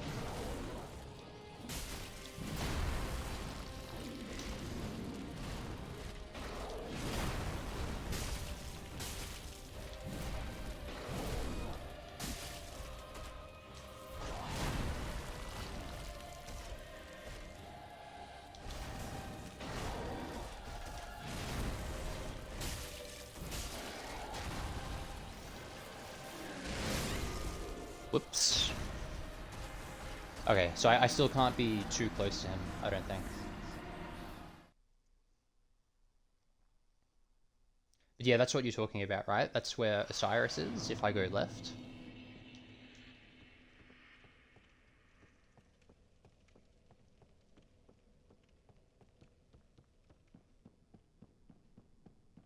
And I think I need to let him hit the ground before I go in to punish the that thing.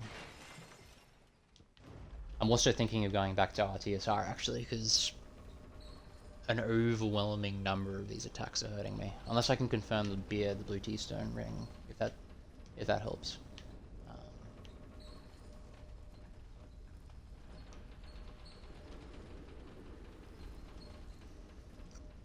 The one thing on this run, what I'm going to try and do is Warcry a little bit more as well.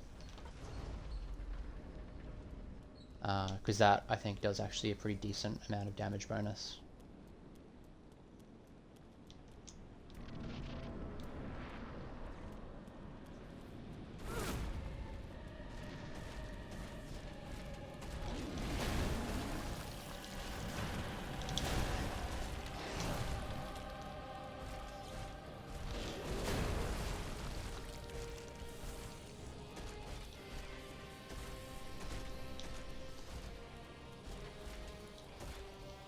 Come on. Nice.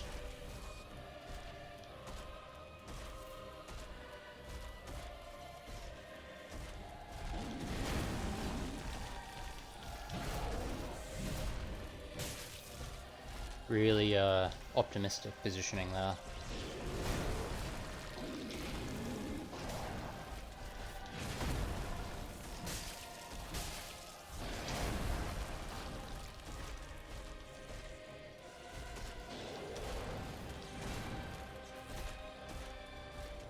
Only 2 there.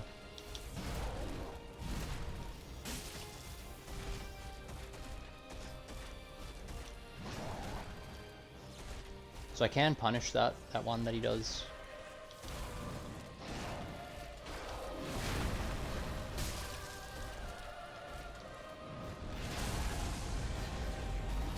Damn, it's annoying.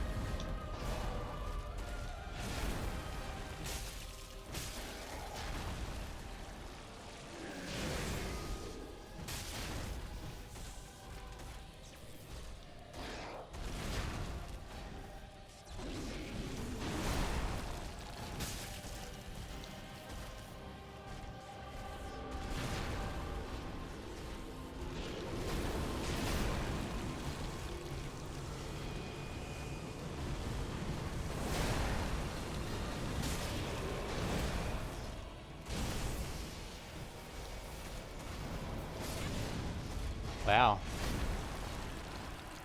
That meatball is just gonna one-shot me.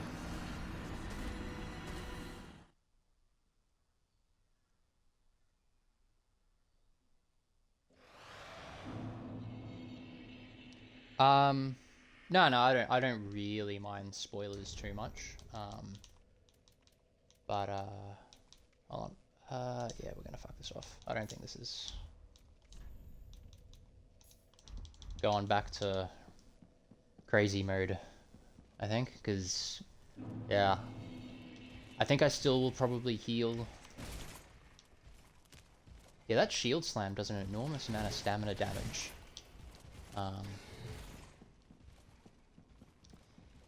Yeah, so I know that Archdragon Peak is a very secret area. I don't specifically know how to get there, but once I do probably like a couple more bosses and I feel ready, I'll go there. So I'll have to look that up. Someone will tell me. And as for lore, what I'm starting to learn naturally about this game is I'm probably going to miss so much stuff with NPC questlines. I don't think I've successfully done any of them. I mean, what's his face? I haven't seen Sigurd. I haven't seen Patches. I've only seen them once each. And then I think you have to be invaded for certain quest lines, and I really haven't been using Ember at all. So yeah, there's a shit ton of stuff I'm missing. So if there's like an interesting NPC thing or whatever that you want me to see that you think that I'm interested in seeing, I don't really mind if I get told about that. And even items as well. Like the bottom line is, this is a really bad way of playing the game for the first time because of the dependency on items for Soul Level 1. So I looked up where the Lloyd Shield ring was, like straight up, because I missed it. Ah, damn. I thought I could punish that. Obviously not.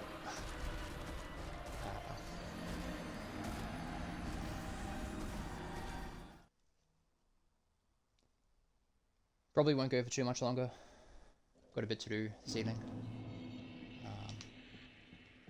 I would have hoped to have finished this boss in a stream, but that's right.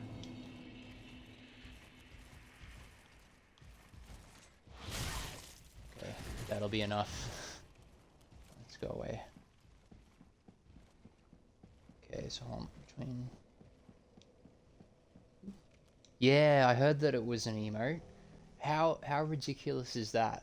Did FromSoft put a message in the game to tell people to do that, or did people have to kind of just figure that out naturally?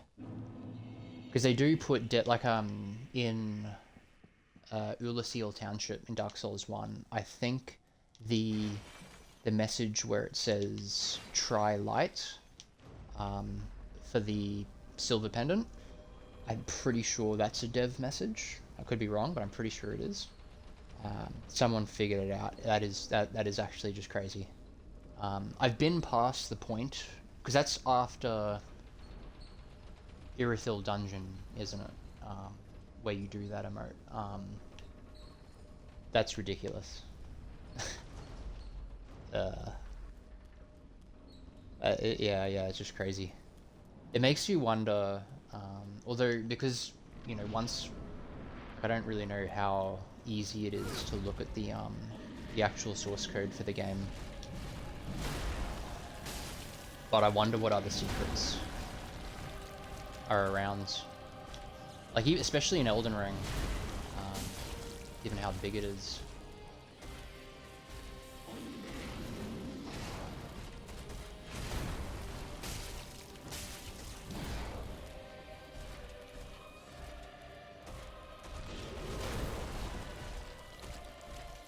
So I did discover that if you try and punish his overhead axe attack, he can follow it up. He doesn't tend to follow up his jumping shield slam though, which is nice, but yeah, he's got weird follow-ups. I don't really like going in this direction actually. I'll pull him further this way.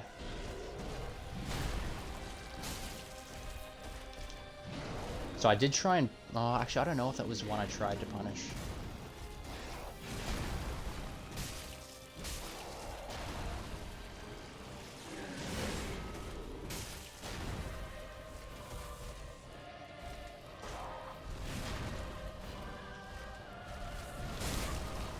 Okay, alright. Well, I probably deserve that. Yeah, the bottom. Yeah, that's right, yeah.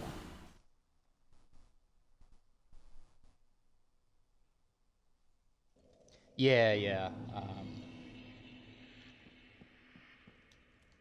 They seem to have made a point to put a lot of hectic design into the bosses in this game.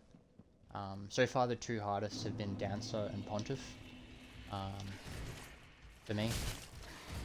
I don't think I can take a big hit. Come on. I hope I can just get one. I don't think I can actually do one jump off this. Probably have to be two.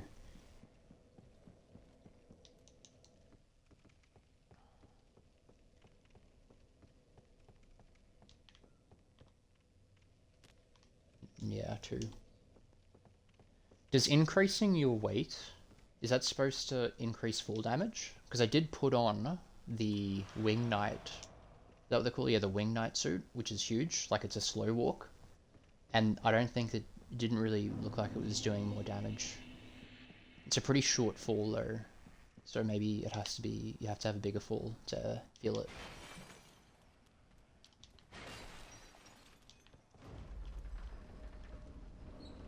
Yeah, because it is in Dark Souls 1 and... Well, yeah, for Dark Souls 1 and 2 it is. Definitely 2.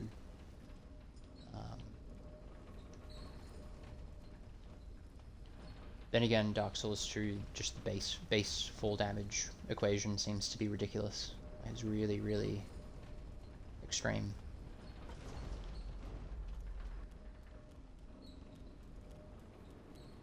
I am finding the bosses more fun in this game. I think that they're, the design is a bit better. Even the gimmicky ones, I think are better than, say, Dark Souls 1 gimmick bosses. But you can't really fault them for that, because, like, it probably takes a while to get, especially gimmicks, like the balance right. Come on.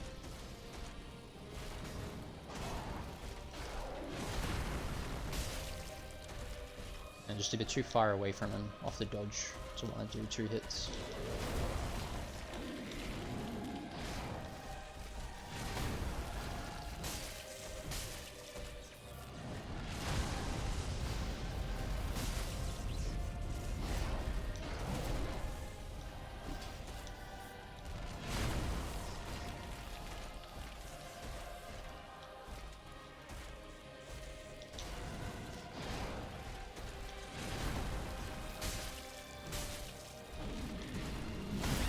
Okay, yeah.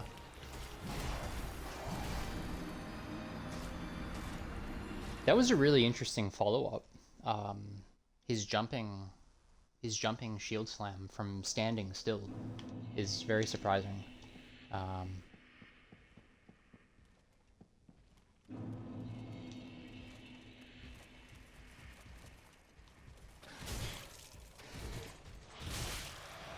cool, nice.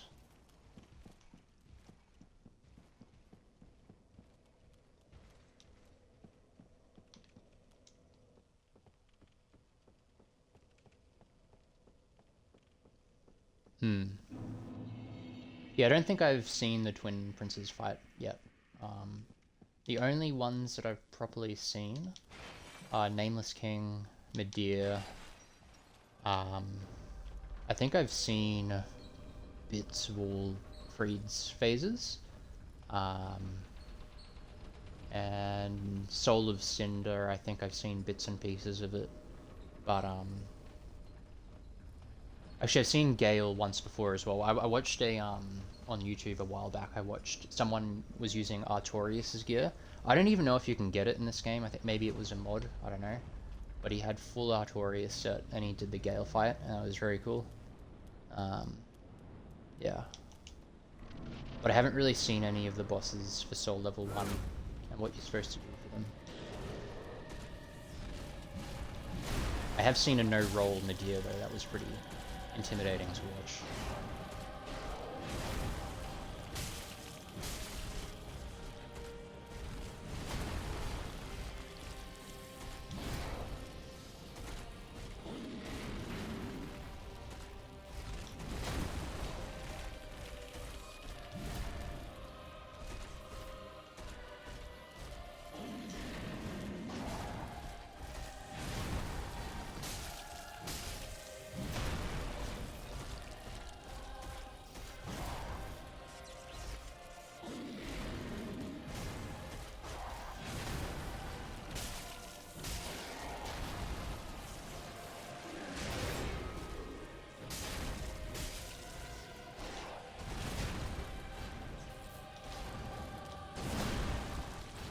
That's probably punishable as well. The only problem is when he does a single swing, I tend to move away from him in anticipation for this combo. So potentially that doesn't really work as a strategy. This is pretty bad.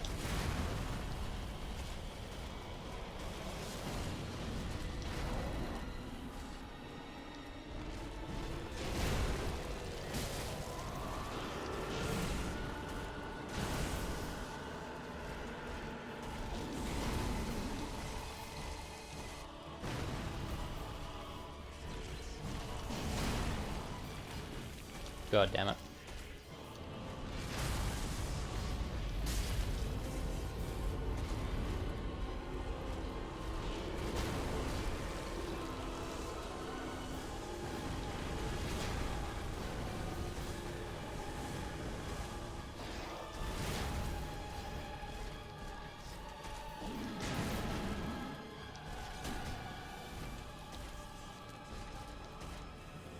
I should potentially use a heal here.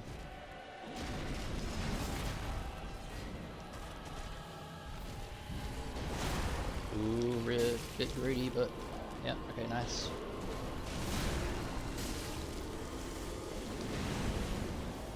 Okay, I think my best bet against the meatballs is gonna be if I can begin the sequence whilst running away. I can really get good visibility on it.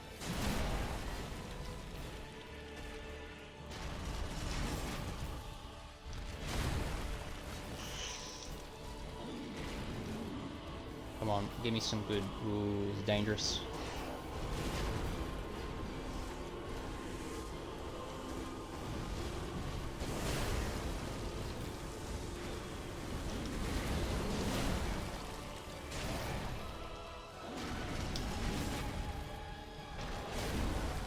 See, that was, I reckon the last 2 times he's done overhead, I have been a little bit early.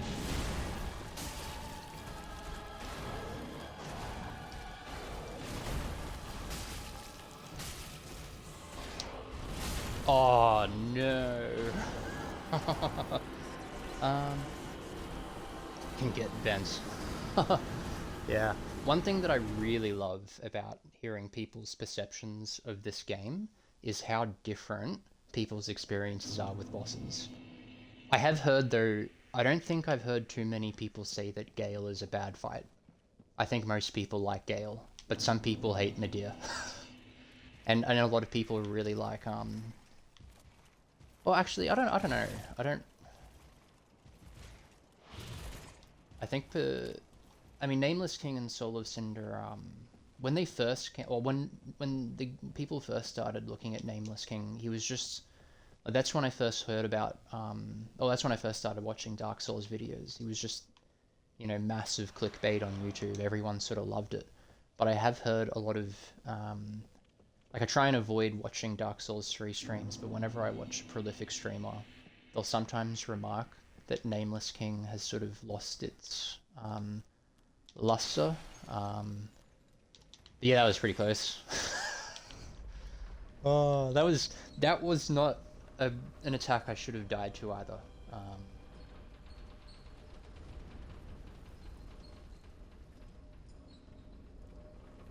Yeah, yeah. So the one thing I would say though is that, like, I've found that bosses, the difficulty really depends on the build you're doing. When I first did Manus, he was second try, almost first try, but I had full black iron armor on, which is a pretty good armor in Dark Souls 1.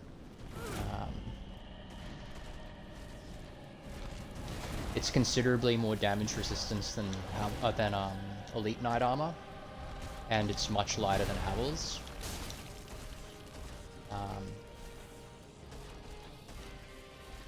But it has quite a bit of poise, and with 20 Estus,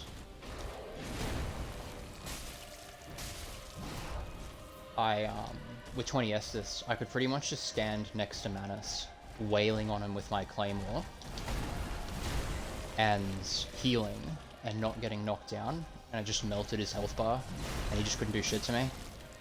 But when I did my Dex playthrough, holy moly, that was hard. And Soul level 1 as well, because I had to actually learn how to do the fight properly with Soul level 1.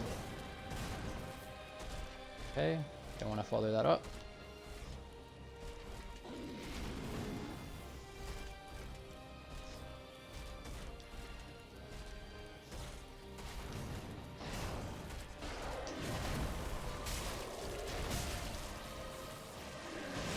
So that was a bit unfortunate there. I didn't actually anticipate the stagger, so I didn't get the extra hit in.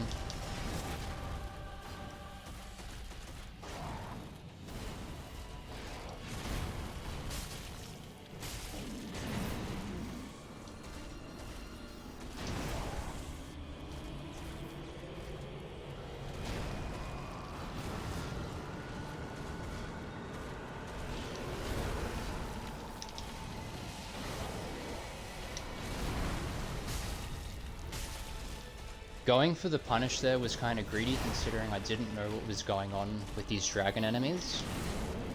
But, you know, got lucky.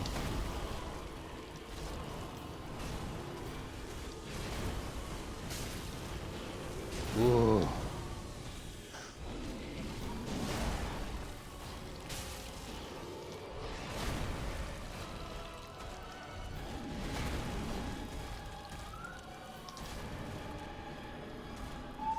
Okay.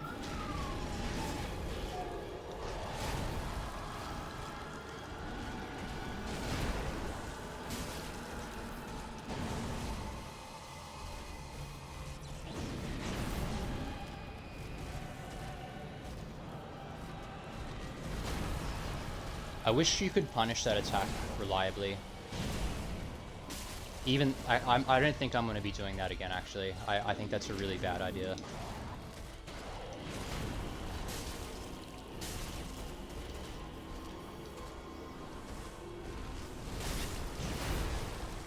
Choked again.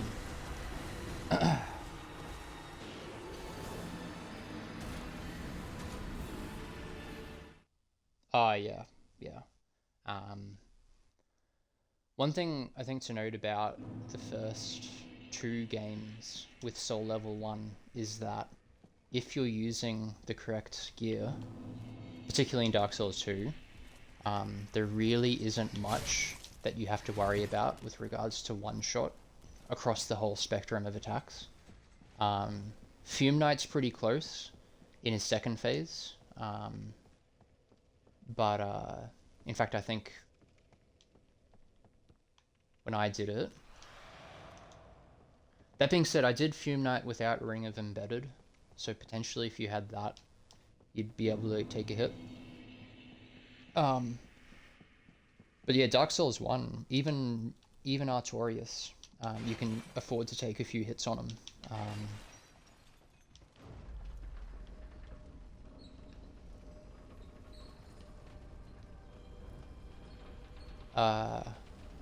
Calamite was, I found that really hard actually, Soul Level 1. Because with Manus, once I figured out how to fight him at low level, he wasn't that bad. Like I was consistently getting really good attempts. But with Calamite, I think maybe if I went back and did it again, but Calamite's moveset really encourages you to try and punish everything. Like to really interact with him rather than keep a distance from him. He really encourages you to do that, and he closes the gap as well, really effectively.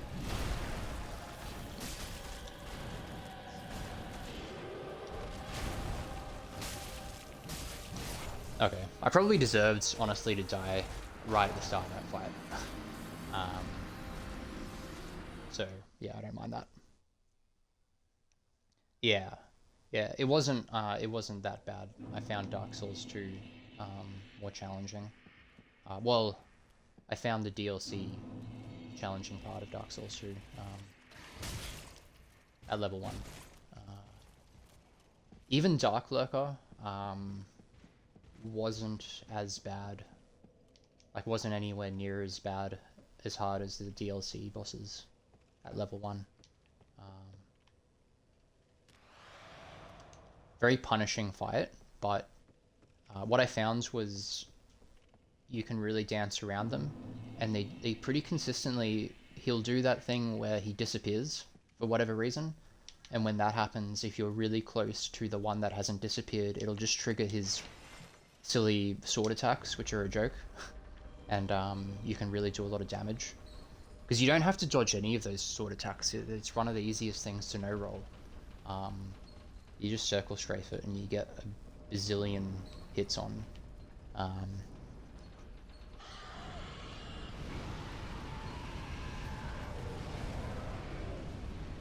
I say it wasn't hard, but I did despawn the NPCs doing them. So it took, you know, a good amount of attempts, but not as much as even this boss. Which is a surprise because, oh, actually no, this boss's moveset's pretty cool. Like it's not trivial.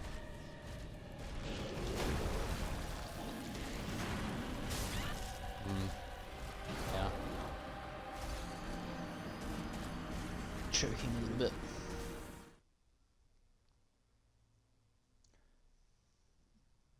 I know it's very optimistic that for his second swing there, I kind of just stand in front of him. I know that is a bit weird, but it just sets you up so much nicer for his third swing, because you can, if you can kind of dodge right into his left, I think that's like the perfect sweet spot. If you're just standing next to him, hit him twice, and his follow-ups can't trigger properly, is the feeling I'm getting. But yeah, you do have to kind of just stand there for the second swing. Sometimes I'm better at reacting to it if I'm too close. In that case, I was too close, but yeah, I forgot RTSR as well. That's alright. I don't actually think of it. The only reason I'm doing RTSR is because I think being defensive, the defensive items are just useless here. It's just going to be a bit, yeah.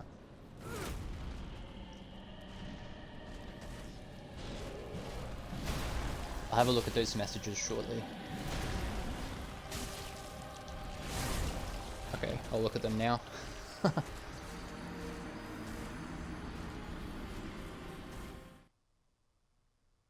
Oh, okay. Um, it's just an auto mod. That's what that was. That's a hot tip, actually. I'll swipe to allow or deny. Okay. That's a legit strat on Twitch, actually. If you want your message highlighted to the streamer, say something rude. Come on, let's see if I can take one more hit. I think a thrust will actually kill me. Yeah, okay, I died. Nice.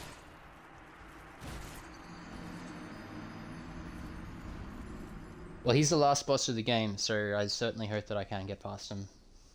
Probably from what you're seeing here, there's not much hope, but... yeah. Once I've done this, hopefully if I complete it, I'm really keen to have a proper think about what boss is hardest mechanically speaking. Yeah.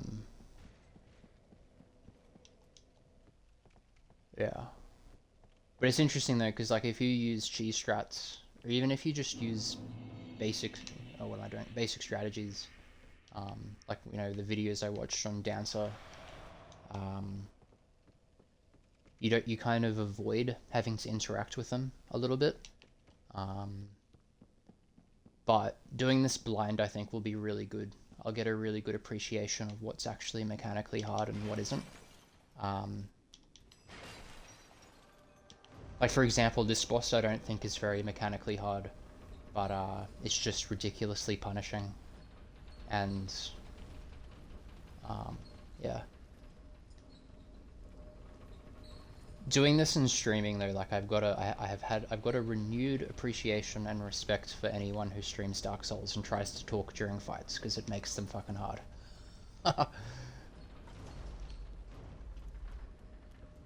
On the flip side though, it encourages you to actually talk out what you're looking at, like what you're seeing, which is a big help.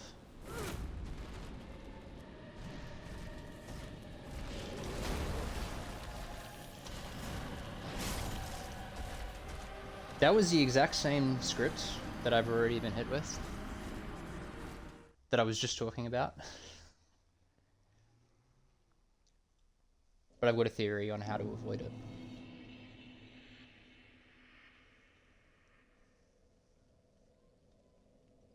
Ah, yeah, yeah. So that's interesting actually. I've yet to encounter a boss where, oh, actually no. So there's one boss, but with level 1, I guess the awful shame about it is, you know, you very well might be confined to not interacting with a boss to get through it. Otherwise, it's just too hard. So you have to find strats, like positional strats, that will allow you to just avoid part of the moveset.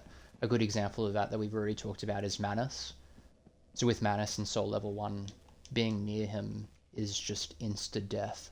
Like, you just don't do it. So you have to keep away from him, which means you don't really get to interact with a lot of his moveset. And it's the same with Gwyn as well, if you're parrying him. The example in this game, the only example where I think I've had to play a little bit like hyper careful is Pontiff in his second phase. But I suspect everyone probably plays like how I played in the second phase, where you just keep your distance and let them sort of close the distance.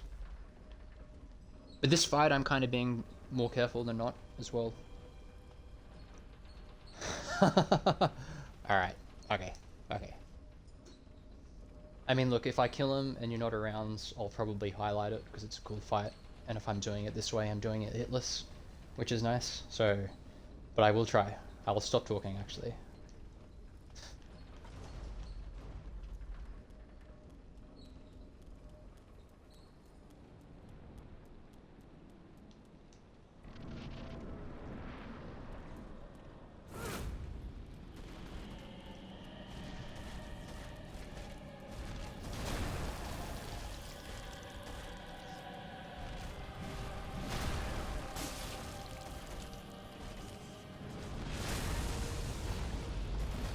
God damn it.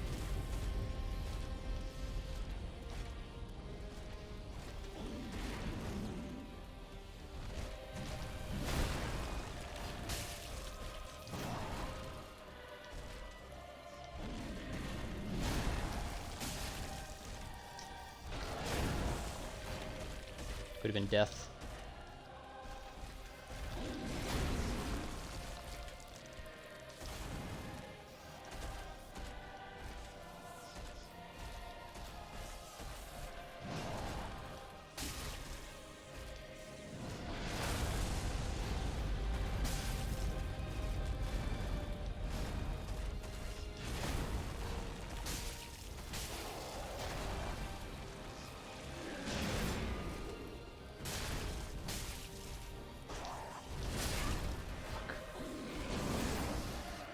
I'm sorry, man. Could have been that one, but yeah. But real quick, the two things that I've learned now is when he decides to do his jumping attack with the axe, I do have to have a preference for running away. Because I can't be too close to that second swing if he decides to follow it up. And the other thing is that was I waited too long to do the second R1 there. I'll probably have to do that by feel, but yeah.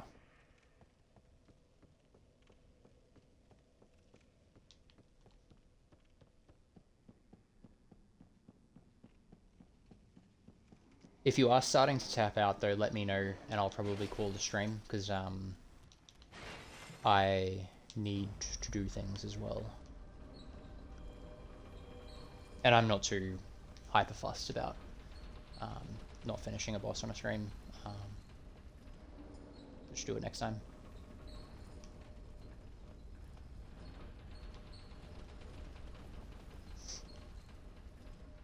I don't know if you heard the start of the stream, but when I did Dancer, I did it mid-rolling, which was really dumb. I just should have looked it up. I was at 40% or 45% equip load the whole time. So that was just stupid.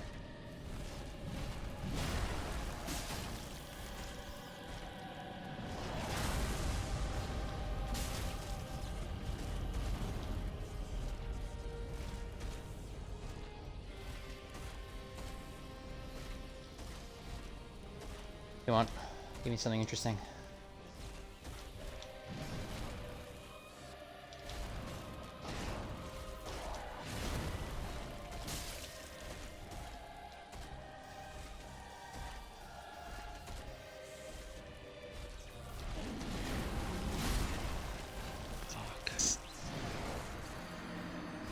That was a seriously quick follow-up.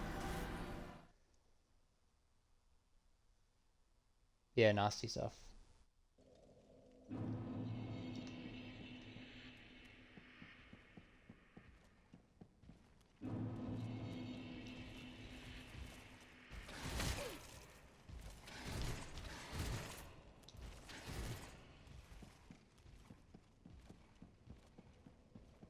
Yeah. See you around. Have a good sleep. And if I do end up beating him, I will highlight it.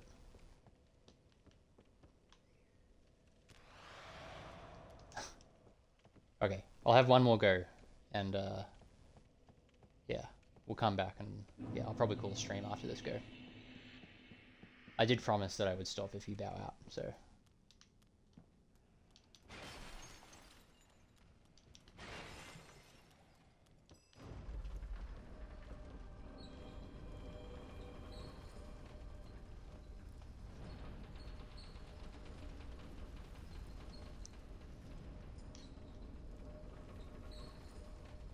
Thanks for the follow, by the way.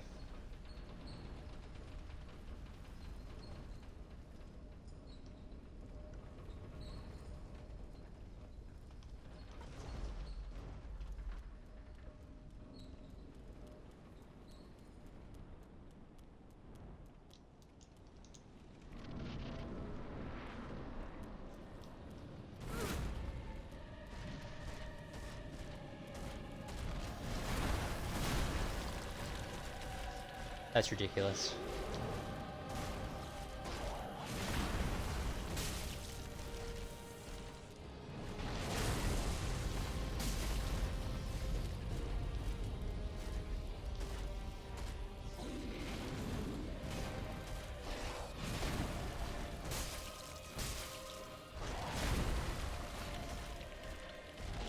enormously lucky.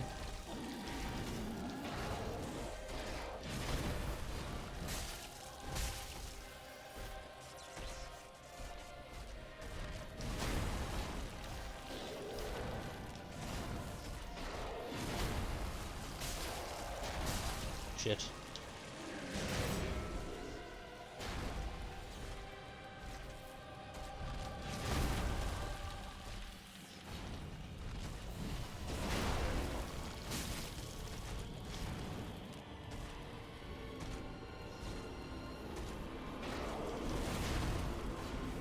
I really need to start punishing that.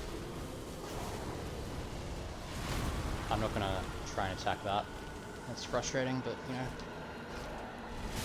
Okay, okay. Probably better that I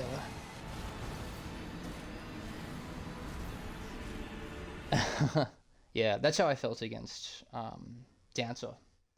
The first couple of hours of fighting Dancer, I thought that I'd made a mistake with this deciding to do my first playthrough as level 1. Yeah. Alright, well, I see a few people are viewing. Thanks for tuning in. We'll end it there and try and get him next time. Probably need to spend a little bit of time sticking in his second phase just to get into the rhythm of it so I don't choke when it comes down to it. But yeah, I'm thinking probably get him next stream. Yeah, you too. Have a good night.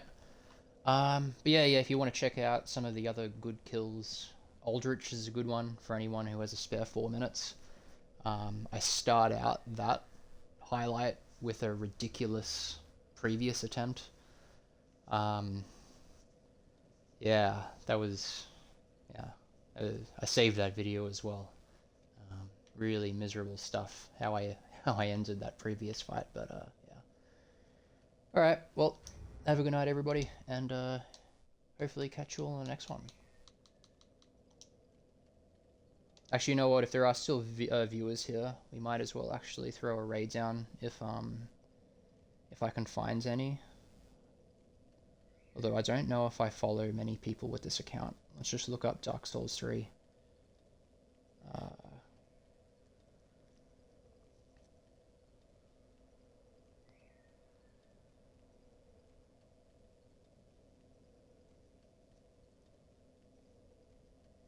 Oh, okay. Anime King is playing Dark Souls 3. He's playing Gale. So let me go back to... Actually, hold on. I should probably follow him. Damn it.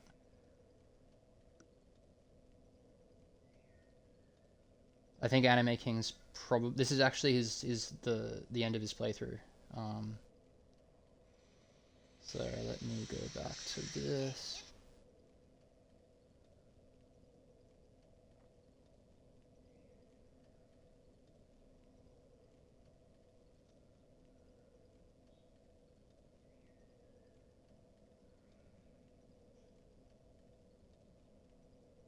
Okay. But yeah, Anime King's a Chad, so see you in there.